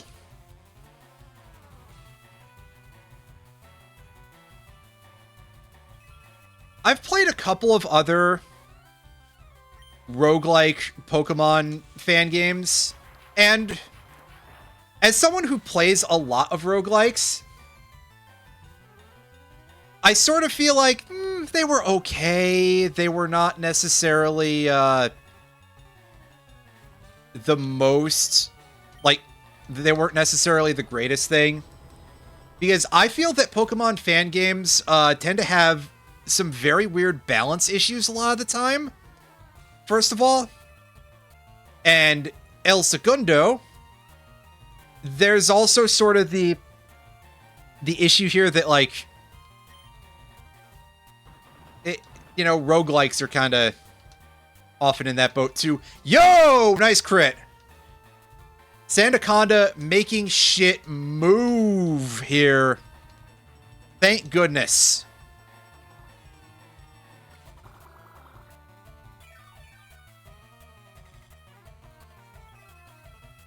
Yeah, I mean... Wait, didn't it have bulletproof before? Am I... Am I, like... Am I high? Didn't it have bulletproof before? Anyway. I digress. We are really just sort of, like, chiseling ourselves down to the bone here on Steelix. We're being a little bit stupid with this.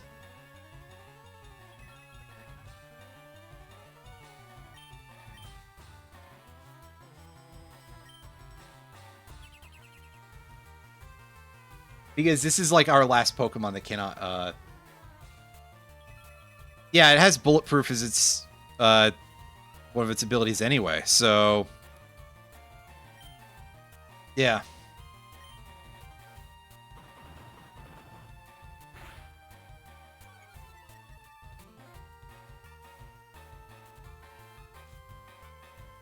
Alright, we're about to take a big poke here, but...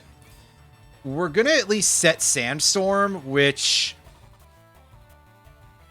is kind of good for us. Kind of. Long Reach wouldn't be a bad choice. It'd be more interesting, I'll tell you that much.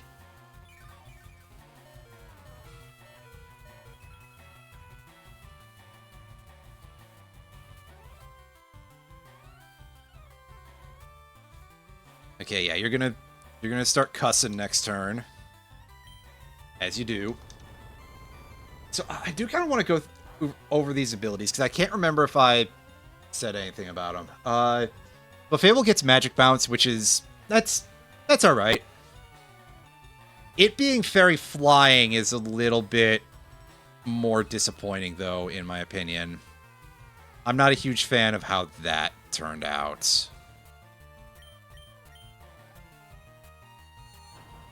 Victory Bell with innards out is like... Man,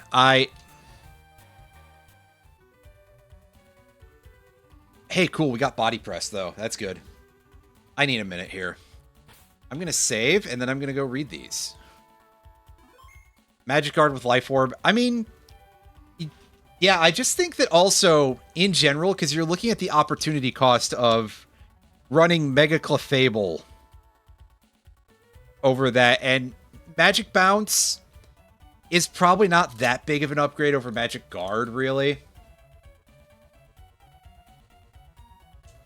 But yeah, Victory Bell with innards out is just kind of... It's flavorful, but it's stupid. It's worse.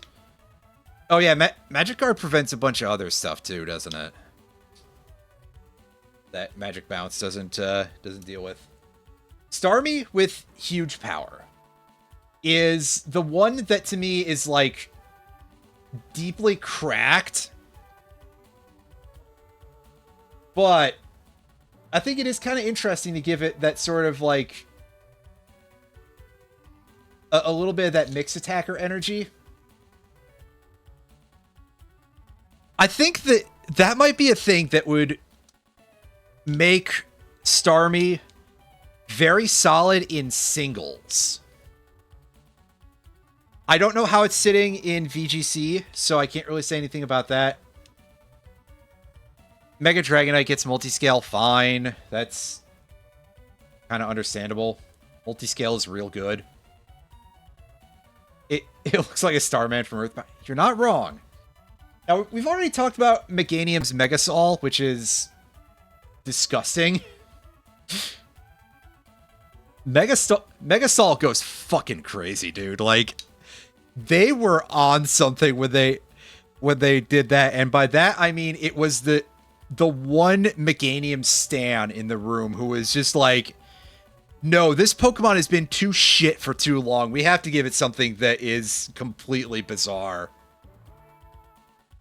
Like, I don't really know what even to compare Meganium to in terms of a lot of that. It's like, it's kind of like, if in 10 years, WotC just printed Jace the Mind Sculptor, but in red, except that he's Tybalt. That's one for Roundy. For anybody who doesn't get that, just kind of, I don't know, figure it out yourself. Feraligatr gets Dragon Eyes, and I think that Sheer Force is just a better ability. I mean, Dragon Eyes has its uses. It's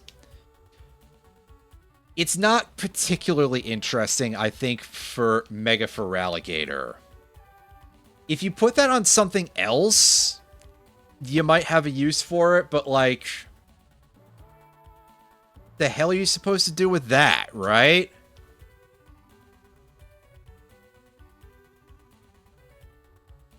Give it the return that doesn't exist anymore? Skarmory has Stalwart for an ability. What? I don't remember what Stalwart is. What is the effects of opposing Pokemon's abilities and moves that draw in moves? Okay, so it can't be redirected. And they, like, wildly overhauled this thing's stats, right? Yeah, Skarmory got minus 30 defense. So they messed around with its stats all over the place. Yeah, I feel that... I mean, hey, whatever. Do that for your official format. I don't care. I think there need to be more games that are more doubles focused. Mega Skarmory is one of those Pokemon that's like, that thing is fucking weird. What do you mean they made it an offense-oriented Pokemon instead of just making it like a super tank? I mean, I'm not going to complain about it, but it is like, huh? What a choice! I don't like that they made it yellow, though. I don't like that it's like gold instead of being made of steel. It looks like it should be a completely different Pokemon. I think just because I feel like Skarmory's palette is very important to it. I don't know. Mega Frostlass. Now, Mega Frostlass, I'm pretty sure has been, like, absolutely kicking the shit out of people in Champions. Like, I'm pretty sure that Mega Frostlass is one of, if, like, top 3, maybe top 2, possibly even top 1 most used Mega right now. And for good reason. Mega Frostlass kicks ass, and it sets snow on entrance. Like, that thing is just an atomic bomb.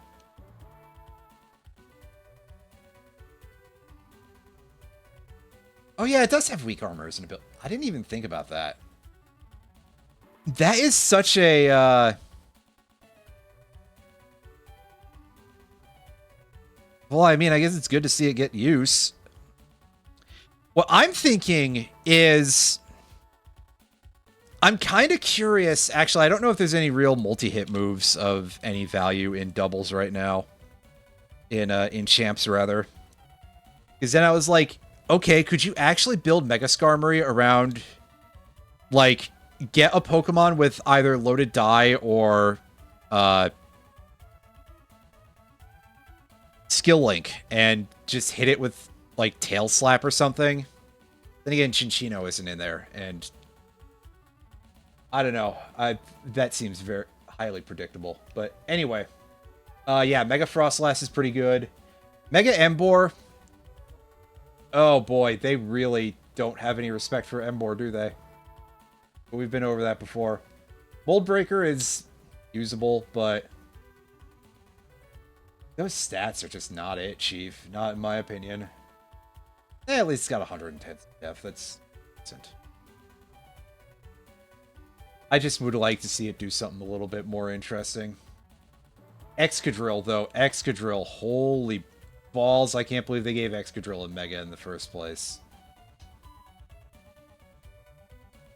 First of all, they gave Excadrill Unseen Fist. I mean, they call it Piercing Drill, but, like, jacking off motions. It's literally just an Urshifu ability for some reason. And it has stats that are significantly sillier than I thought. Well, why did they give it 15 special attack? I guess they have to dump some stats. They can't just make this thing be useful everywhere. Put him in special defense, though. And it would be even more of an asshole. Yeah. 165 attack, 103 speed. I guess the main pity is that it doesn't have Sand Rush anymore once it Mega Evolves, but oh, you'll get over it. Scolipede, what? Oh, right, a couple of these aren't in yet. So Scolipede, Scrafty, Electros are not finished yet. Mega Chandelure has Infiltrator, which I suppose we kind of had to have happen eventually. Because, I mean, I guess the other option would be give it Shadow Tag, but I don't think they want to do that. For reasons that are like, hey, we've got 175 special attack Hydrogen Bomb. We don't want to give that thing fucking Shadow Tag. Yeah, if Mega Electros doesn't have Levitate, that would be stupid as hell. Actually, I think what you do is you give it an ability that gives Levitate and something else. Like, just to give it a little bit more sauce. I don't know. I don't know what else it would have, but Mega Scolipede with Stamina, that'd be fine. Anyway, yeah, we've already talked about Chestnut and Bulletproof. Delphox? Mega Delphox with Levitate. So this is interesting because early on, I called out that thing was going to suck because Levitate means that it can't do one of the good things, one of the best things it can do in doubles, which being a psychic type it's a very easy E-Force spammer. Obviously, Levitate is kind of better for singles. On top of that, like, I don't think singles is kind of terrorized by Expanding Force, but for doubles, E-Force teams were kind of a problem for a bit, actually. So, but it seems like it's actually really good in Champions. So, yeah. In singles, very good. In doubles, absolutely shocking the fuck out of me that it's usable.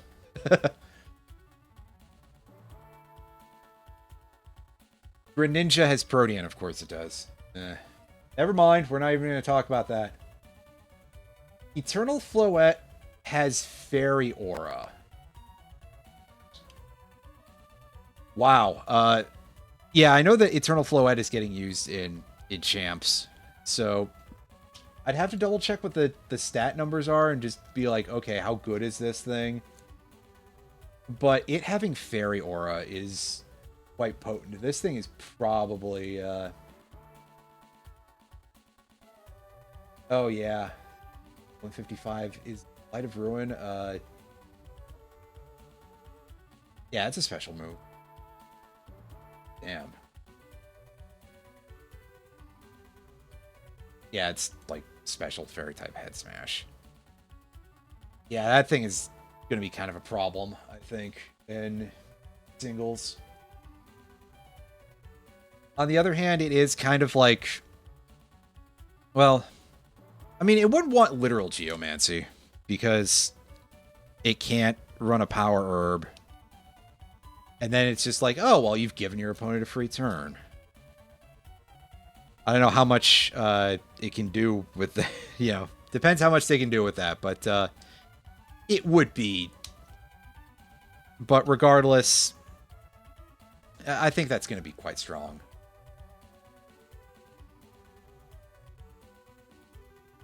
Depending on how bad the opportunity cost is of using your Mega for that. I'm sure it'll be. Malamar and Barbaric... Oh, Norddragalge. Malamar, Barbaricole, Dragalge. No abilities for those yet, so I'll think about those some other time. And lastly, the same is also true for Zygarde and Phalanx. Mega Zygarde is going to be disgustingly overpowered no matter what it has, dude. Like, you could give that thing fucking Truant for its ability, and it would still probably be anything goes almost. Maybe not. And Drampa... No, Mega Drampa is Berserk. That's kind of underwhelming. I mean, it's not a lot of special attack to use it with. Eh. Mega Drampa seems a little bit underwhelming in general, unfortunately, but not useless.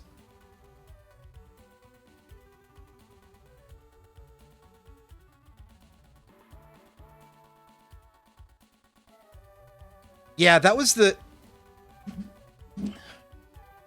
one that I saw a lot. I think if anything, it would just be like, okay, yeah, you've got your ability to support rain. If you had Drizzle, it wouldn't necessarily add too much more, though. Right, and there's... Wow, I'm overshooting that repeatedly. Alright, so let's fight this Mawile. Steel Fairy type, so what is our HP looking like other than fucking dire for everybody?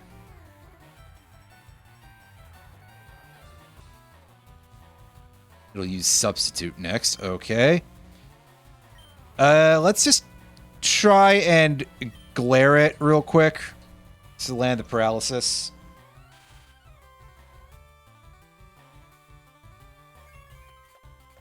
Yeah, see, I don't think that Drampa has water moves in its repertoire.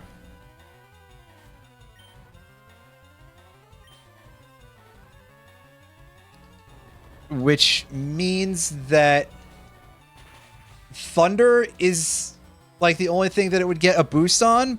Plus, it's not like it needs more fire resist or anything. Rest in Rip Sandaconda. So I don't know a whole lot about having our Pokemon fainted. This is the first time anybody's died. I was gonna say, I don't know if there's any sort of recovery mechanic involved there. I just didn't think that through and sort of forgot that it wouldn't get, pardon me, that Focus Punch wouldn't get broken by that. And truth be told, the switch would probably have been the better idea. I just don't know if I would have... Dracozolt could possibly have lived that.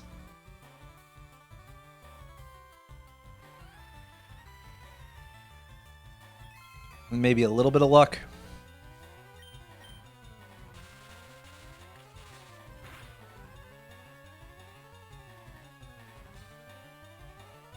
Hell yeah. That's what we like to see. We've got its HP down so low that it can't sub. So it'll attempt a Focus Punch, and we're not having that. We'll hit it with... Even if we're hitting it with Psy Shield Bash, which is going to do like 5 damage or something. Good enough. Good enough for government work.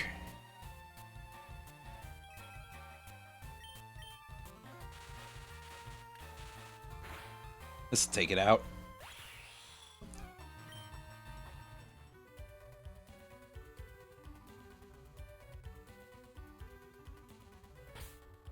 And of course the move they gave it is that.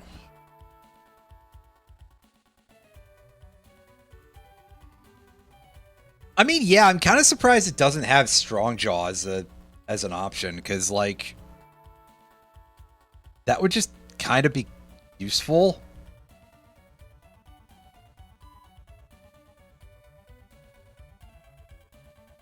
Okay, what's different? Gives us extra speed. I mean, sure, we'll tuck Light Screen for now, and we will take that instead. Because this is a Metagross, it is almost guaranteed to be physically oriented, isn't it?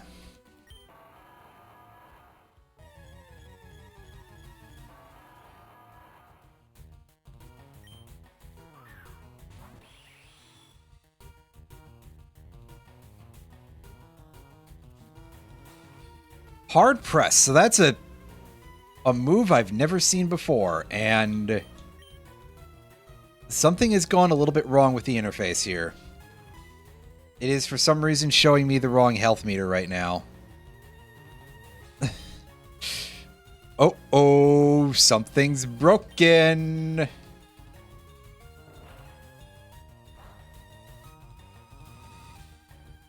Okay, yeah, so I guess that's probably Steel type, right?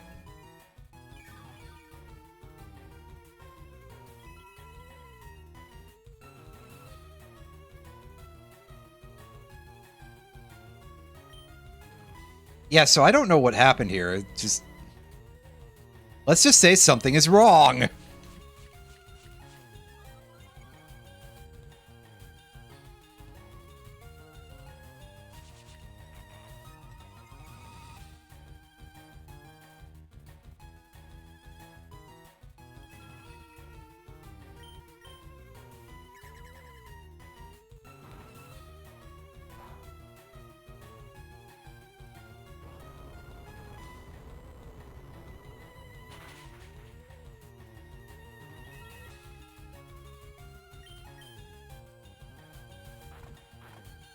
Psychic Fangs might actually have the possibility of doing some damage. I do, however, kind of like that we got into a position where the names are all goofed up here. There's something ultimately kind of funny about it.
Oh, hell yeah.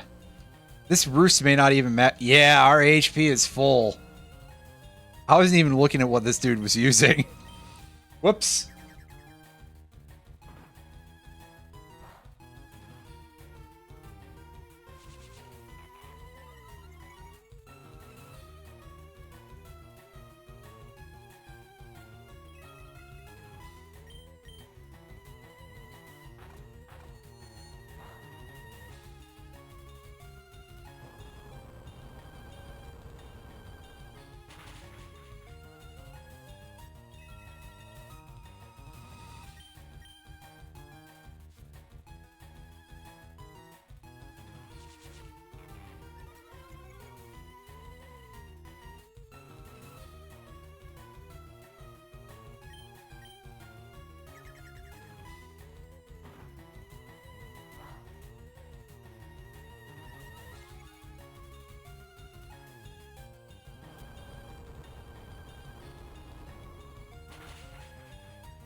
I mean, at this point, until it inevitably busts out something ridiculously silly at the start of the next phase, we're pretty much unkillable right now.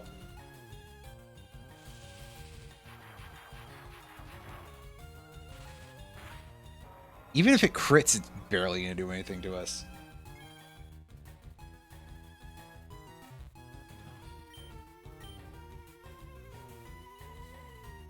Oh, it's going to use Magnet Rise.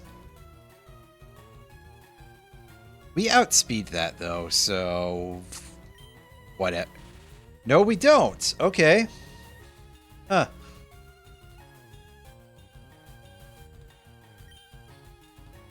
So how long does its Magnet Rise last for, is my question. Is it perpetual, or...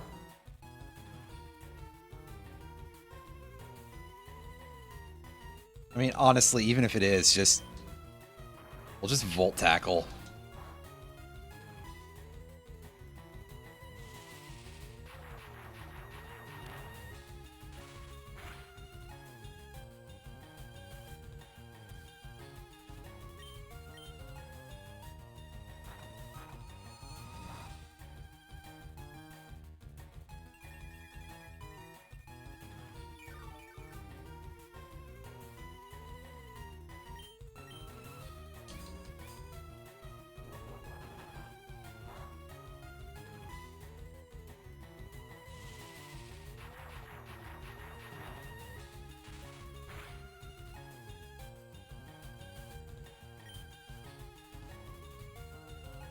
Yeah, unfortunately, we're probably not going to be able to outspeed this, but we'll hit it anyway.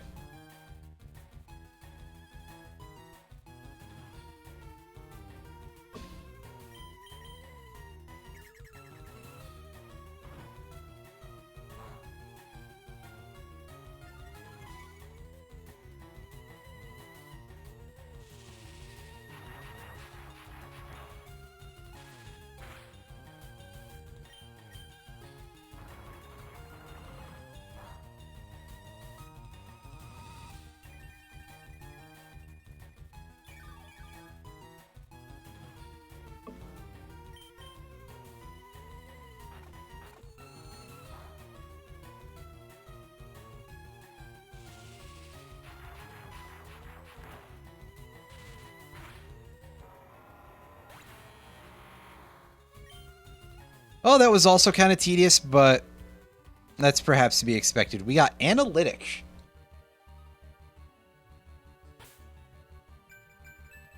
Energizes the remaining foes, huh? That's moderately concerning, but only moderately. Yeah, Analytic. Moving last boosts power.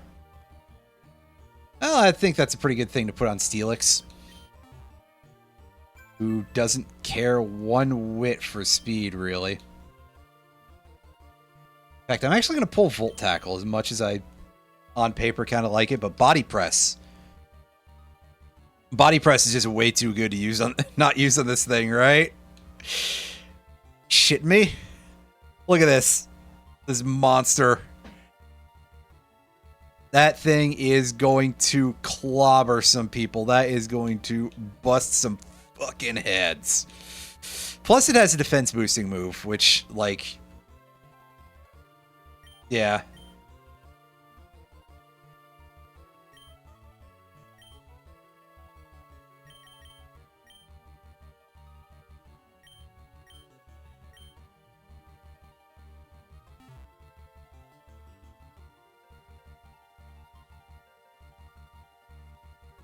Any of these other choices? Nah, I don't think any of them really work for Sandaconda.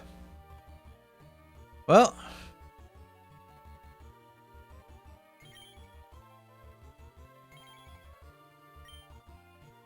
Next up, we're gonna head for this guy, whose name I forgot. Iron... Antlers or something.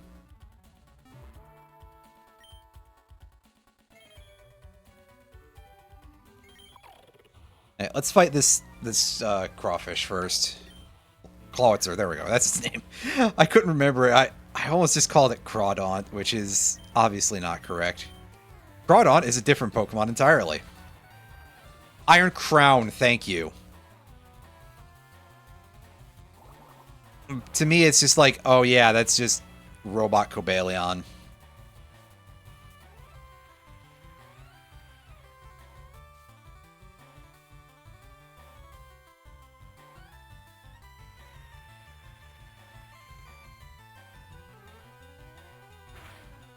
Yeah, this guy has the Misty Terrain creator.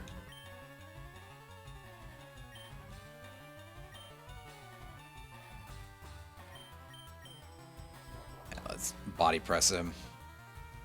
Robalion, that's it. I like that. That's a good one. Yup, that's a good one.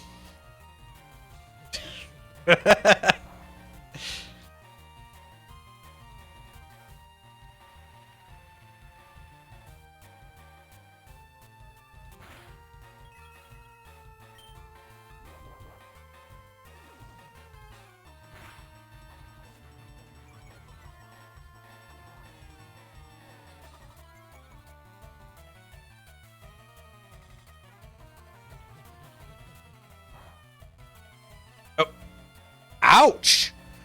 That's actually really good damage considering it's a resist like that. Maybe Clawitzer is just that strong, especially. Well, I guess it would also get the multiplier from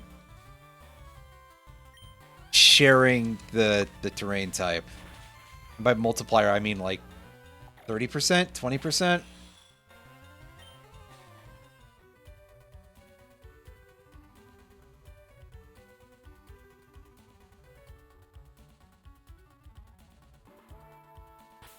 We got Flash Cannon, which on paper is nice, but we don't really have special attackers, so... Unless we gave it to enough Pokemon that we could just really beef up their special attack that much. Alright, Miss Magus, what are you leading up with? Dishearten. Reduces special attack. Oh, that's neat. It's gonna use Will-O-Wisp.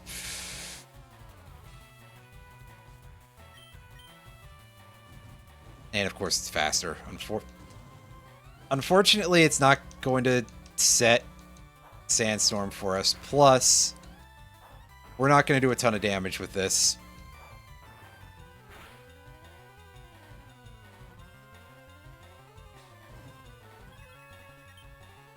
Oop. I did mash that a little fast, but hey, it's just Charge Beam. Yeah, it's not doing shit. But it is going to Sand Spit for us, so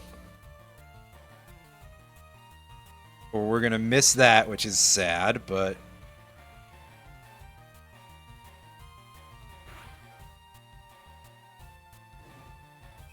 that's just kind of how it goes. Use Hex.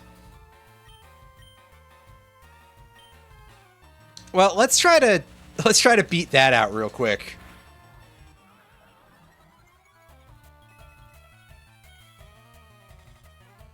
Boltbeak doing fucking work. You know, if it weren't for the fact that Dracozolt did kind of have to compete with Dracovish, which is just a crazy busted Pokemon.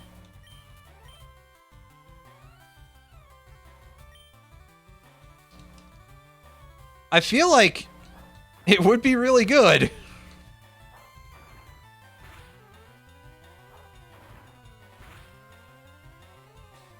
Arctozolt and Arctovish, however, not really getting a chance to be all that useful. Even then. And again, I don't know offhand how fast Dracozolt is, so maybe it's...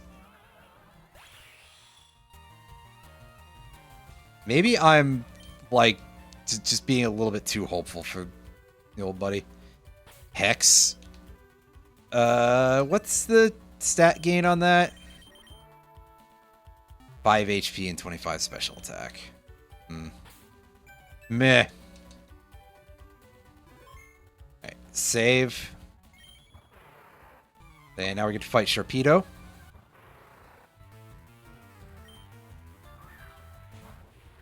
It's a little bit of a pity that we're still burned, but... eh. Alright, it's gonna crunch us, outspeeding us, sadly. We Sand Spit, and close combat should just destroy this thing, right? It's Sharpedo, it has almost no defense whatsoever. Or, yeah, we're gonna take rough skin damage from that, unfortunately, and we are cutting it very close here.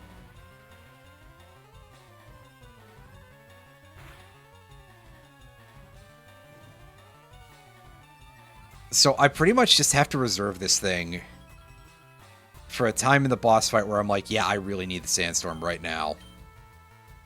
Which, I mean, could be at any point. Oh, that's nothing. Never mind. That's not even real damage. Come on.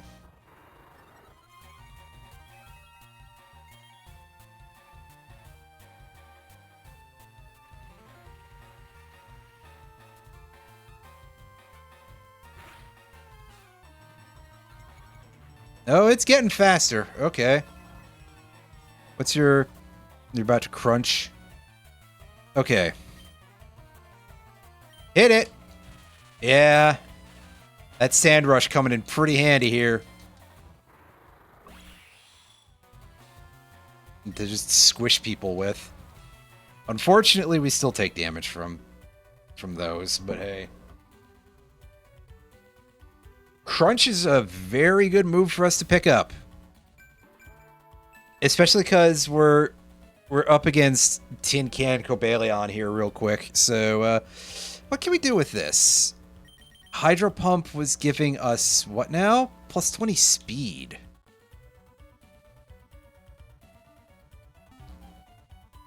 It's 15 HP plus 15 attack. I mean, let's do it. It's not really the most ideal stat spread now, but we'll try it out anyway.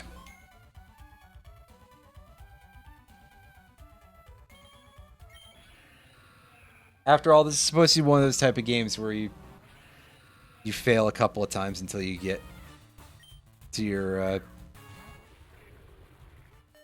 you get to a point that's actually successful.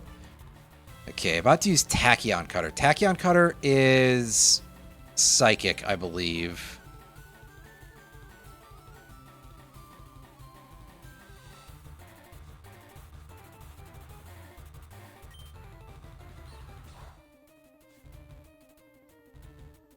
Oh god, it sets Future Sight on its attacks? It's kind of disgusting. Like, kind of, I mean, jeez, man. They really are giving these bosses some pretty crazy shit.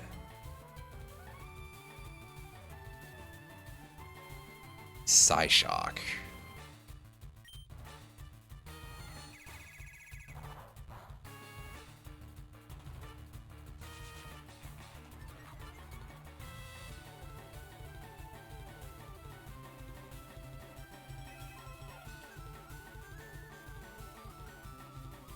discharge, which is not really very much to be too concerned about.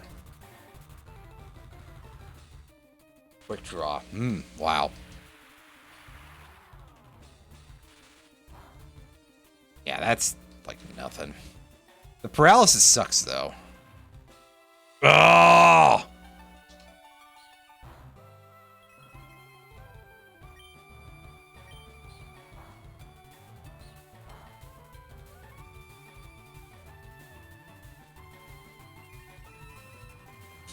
Okay, so is that what it does with the tachyon cutter? Is it just repeats that from the future or something?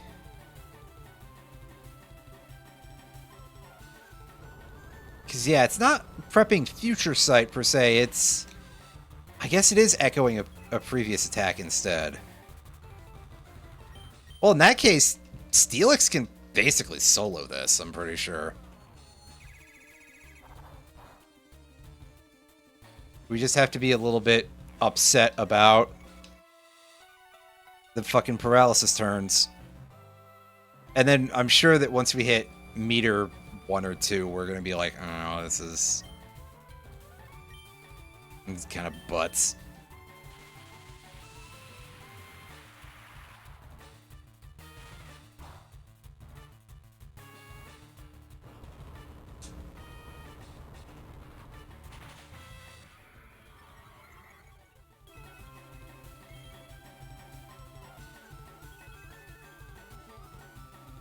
Alright, yeah, it's about to use Tachyon, so we're just gonna roost.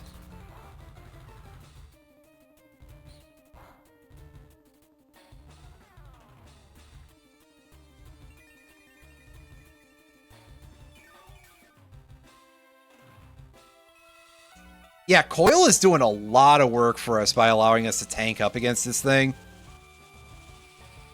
Against, like, a lot of bosses. Oh!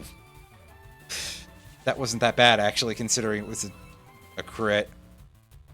And attacking our worst defense stat. Psychic Noise. Oh, that's a deeply unfortunate thing for us to get hit by, because that disables our healing for a couple of turns.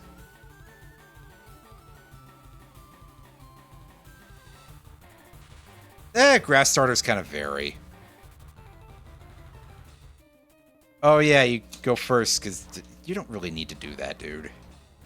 Paralyzed and I'm Steelix. But there's that analytic boost coming. Oh, we didn't get the kill. Damn. Well, thankfully heal block is worn off. So we can roost.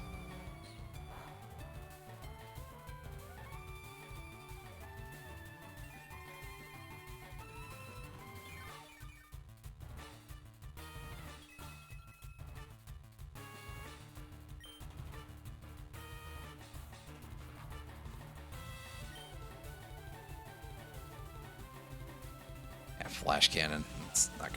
That's not gonna be pretty, but whatever. I was gonna say, I guess as long as it doesn't crit, who cares?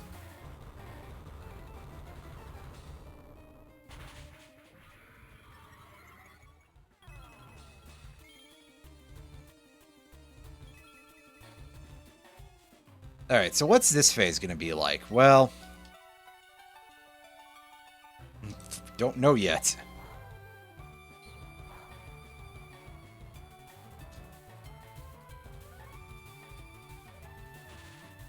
Ah, boo. Psychic. That's honestly just flash cannon in this case. More or less. Oh, fuck. That's not so good.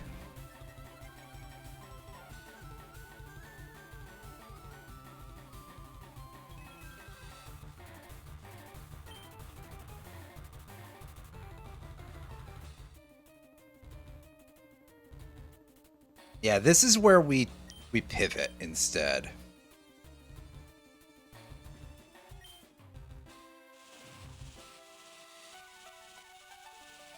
Because unfortunately, I kind of think it's that we've missed too many turns from that other move, so from being paralyzed.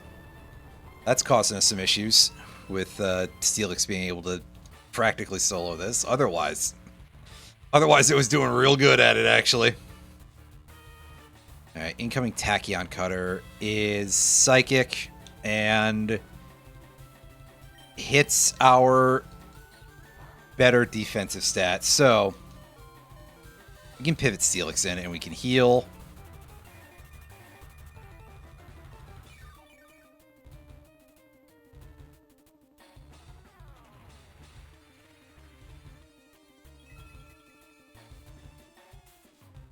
I think at this point it's probably done using moves that are going to be, well, no, because it can do Flash Cannon, and it will next turn if it keeps up the same pattern.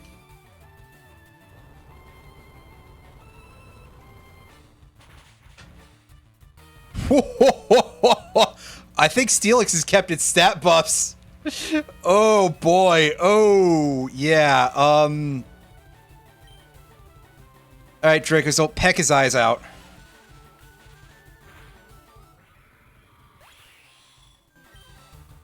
Alright! Sure did. Obtained Fated Sight. That is the ability that caused it to predict Tachyon Cutter a couple of turns there. He's used special moves if no move is already for... Ugh. Nice wording there, but... It does seem to be special-oriented again, which is slightly problematic.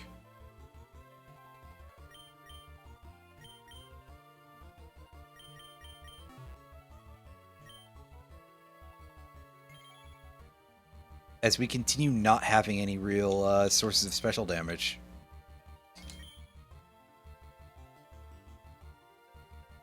I do kind of wish they gave you the ability to, like, change your party in the middle of the thing, just for a little bit more of the roguelike experience, but that might have required a little bit more work on this just in general. There would be kind of a lot going into it. I'm going to go after Moltres.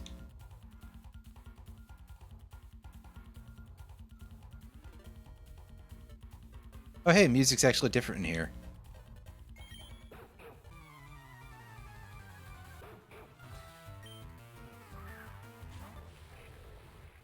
Alright, we got the funny dog here.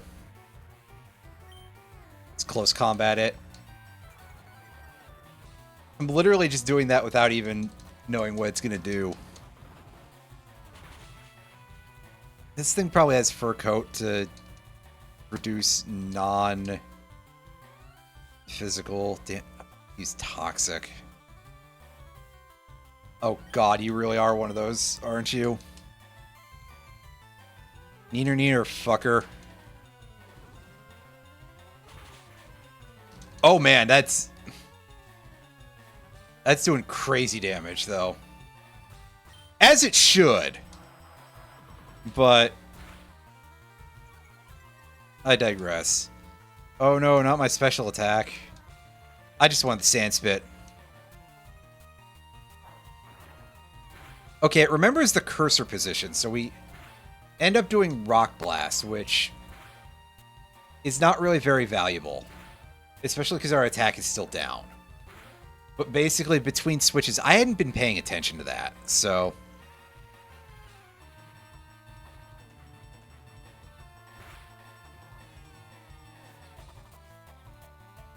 It's gonna use Cotton Guard. Let's try and upend that real quick.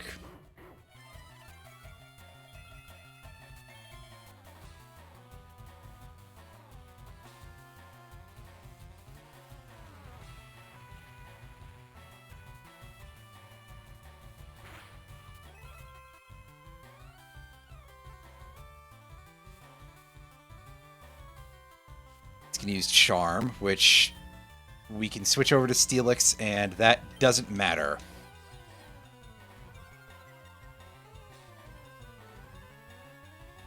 Because Body Press doesn't use your attack for calculation at all.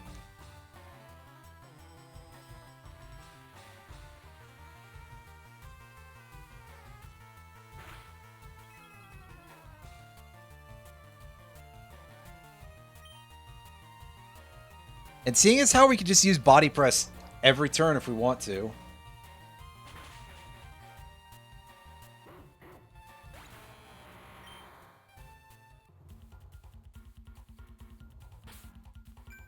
Charm plus, not really adding too much to us, but as I say, maybe the stats are good. It's plus 20 defense and plus 20 speed.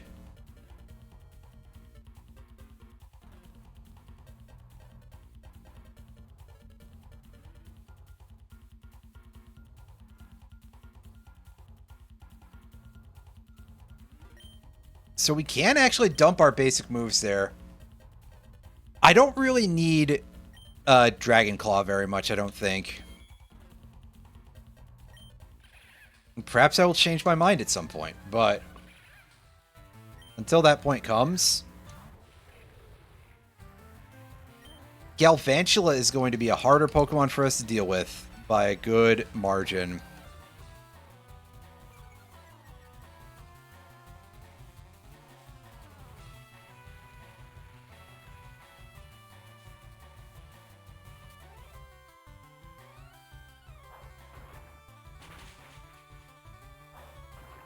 But it's setting electric terrain.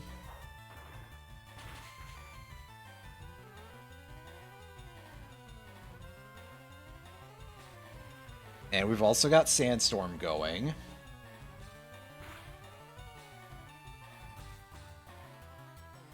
Infestation. I think this is our best choice, is putting Steelix up here. Now, Galvantula is a special attacker, so Steelix isn't going to be the hardiest against it, but we should be able to do some work here.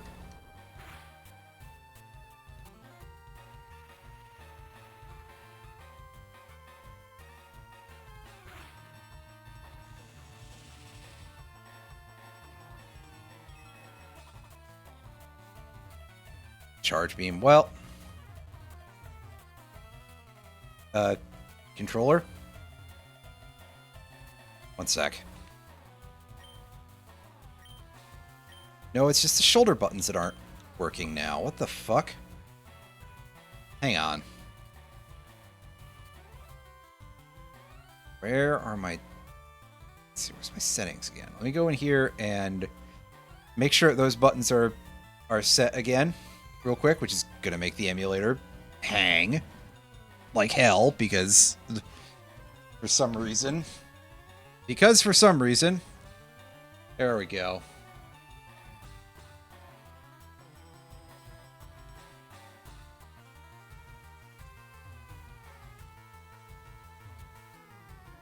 Oh wait, no, I get it. It's because I'm stuck here because of infestation. Right, okay. I think some sort of indicator would be nice for that. To have, like, a visual effect that says you can't switch. Unless there was one that I just literally didn't see.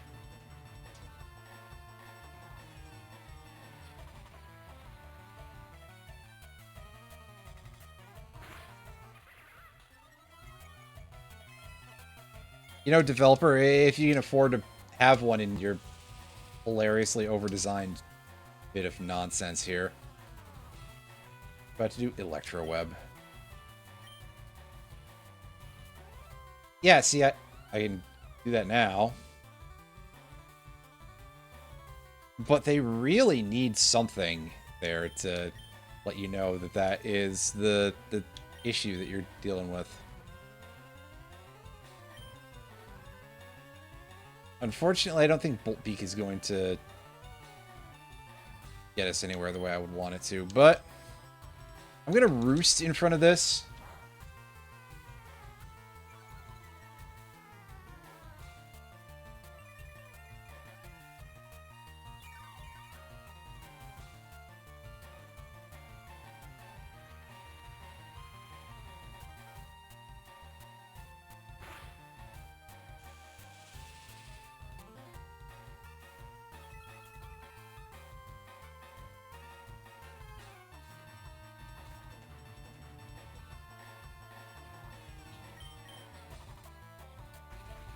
And going to rock blasting.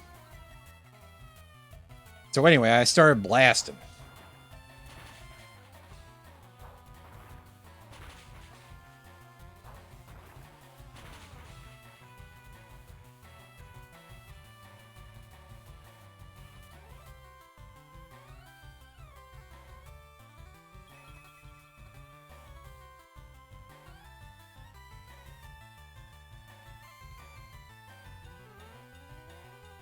Meanwhile, our sandstorms run out, so...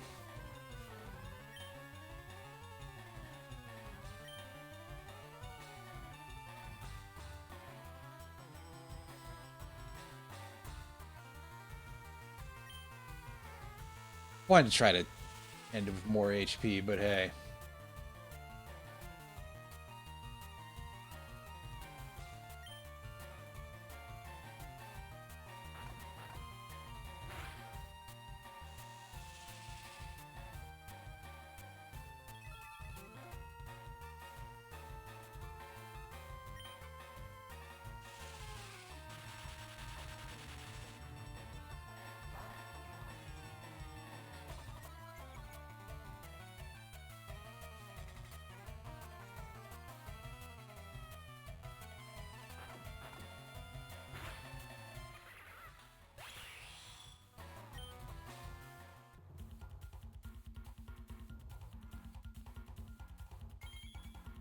Alright, and now we've got this Corviknight.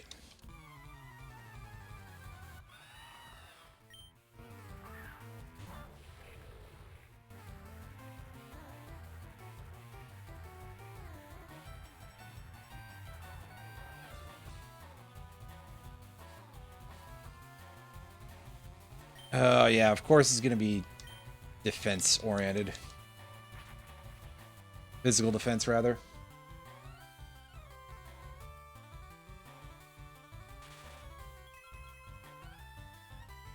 Nice. We're off to a good start.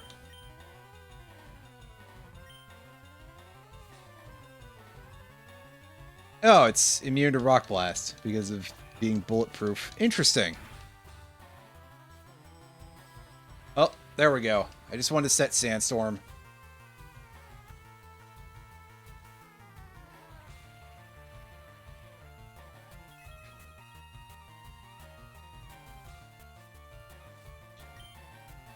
And it's going to try to do light screen, which isn't going to do anything for it because, well, care about that.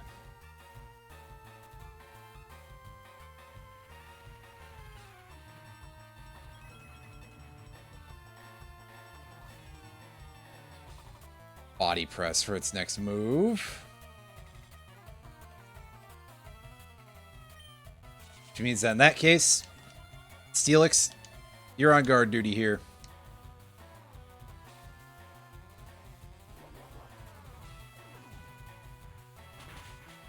Yeah, I was going to say it shouldn't take much of anything from that.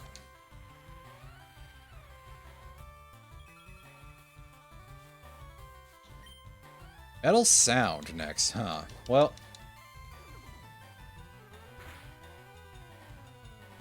I don't think that's going to really have an effect.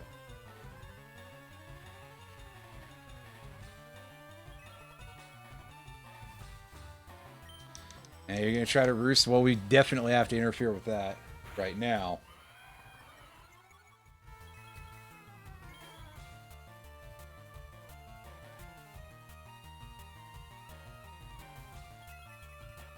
Okay, so what's up with you next? You're going to go for Iron Defense. We're going to Glare, and we're going to hope that we get the 25% or whatever it is full para chance. It might only be 1 in 8, but...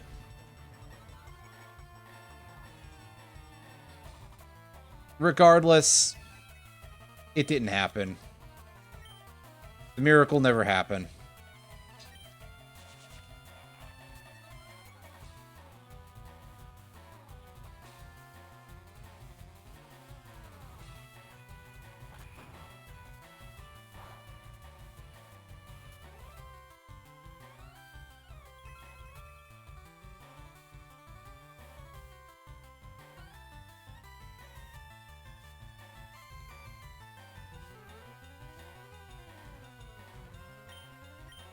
Alright, let's just body press a couple more times and see what we get here.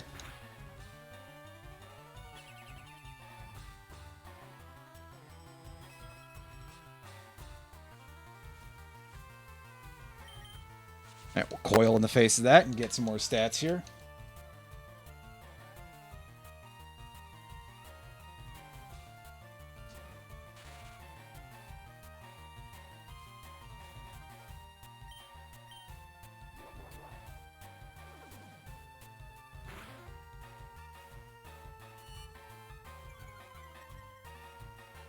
Again, I don't know what special attacks this thing frickin' has. Genuinely is doing this, huh?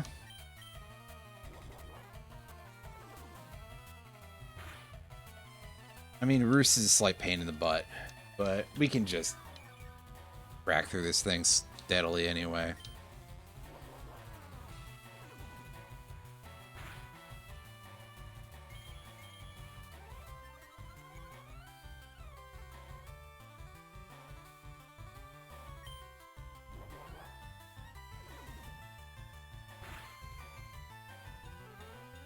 Keep at it. We're almost there. One more hit. This isn't like that fucking chestnut fight.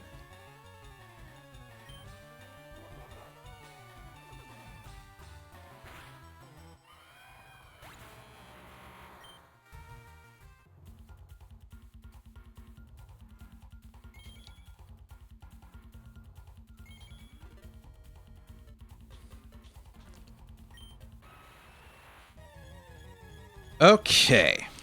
So here we are against the boss, the Moltres.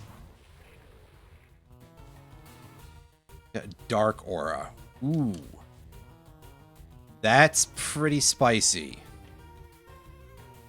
A nasty plot to start with? Oh boy.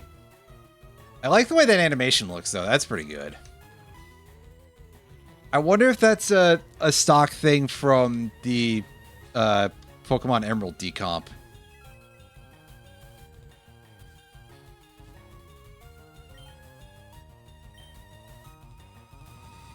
Oh, god damn it. Well, nice miss there. I forgot to look at what its next move was. This might hurt a lot.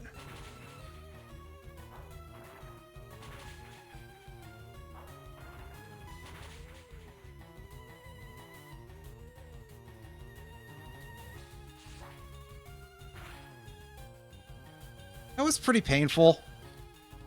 But hey, our Sand Spit is going, so we get hit by Torment. Well, big whoop. That would affect other members of the party a little bit worse.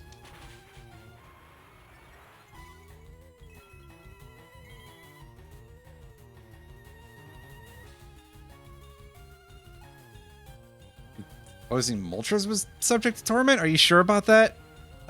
Game text thing?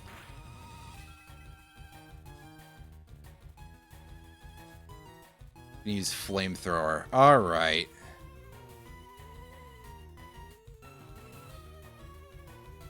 I'm gonna crunch just to try to roll for a little bit of extra damage.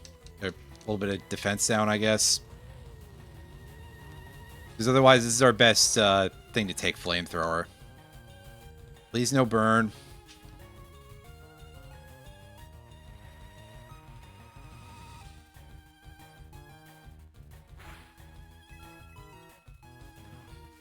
It's going to use Tailwind, which is fine. It doesn't make me the happiest or anything, but we bust through that.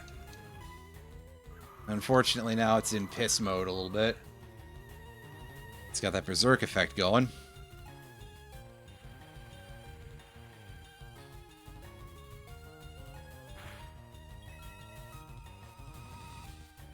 Fiery Wrath this turn, so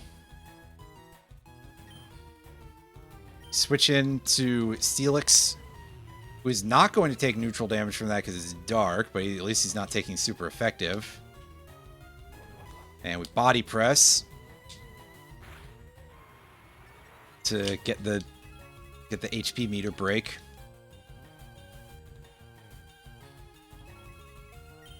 Oh, shit. Well, also, you're just letting me do that. That heal message goes so fast. It consistently screws me up. And it's going to use Hurricane. Which may or may not land. Though it did, it's probably going to hurt like a bastard. I don't know if we'll live through... We did live through it. That's good. We set Sandstorm again. And at least let me land the close combat here. Yeah, that's a good chunk, especially with the crit.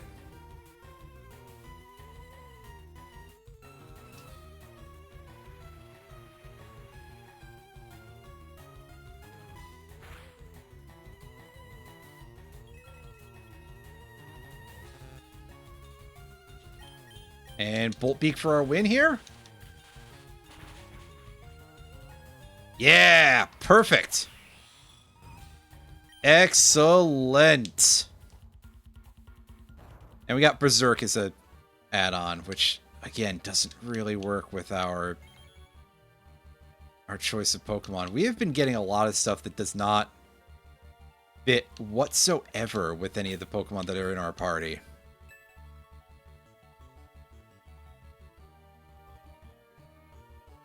Oh, we can turn debug information on? I didn't even notice that in there. And there's speed up, which will make some of the things a little bit faster. You know, as if I need the help with that, right?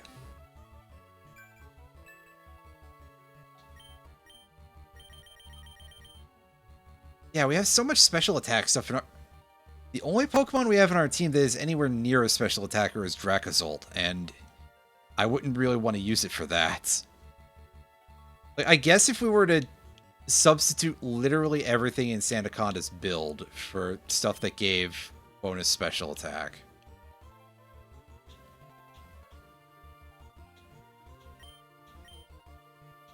It might be able to.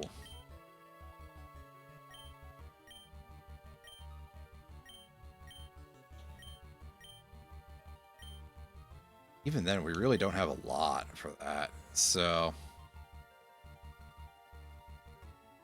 Yeah. That said, I'm going to save here, and let me try rereading that info screen real quick, and you can see there's a whole 3 of these areas left that we haven't beaten yet. But, to be honest with you, we are kind of coming up on our 3 hours, so I think that this is going to be where I call it for now on this little look at this game. It's mechanically pretty interesting. A lot of parts of it really need to be cleaned up in various ways. And there's a couple of bugs here and there. But I think at least the idea of, like, having moves and abilities that can be hot swapped and, like, done with kind of on the fly like that, I do think that there is something there. That's kind of neat. I don't dislike the idea. The execution, however, bit mixed. But hey, only Scyther and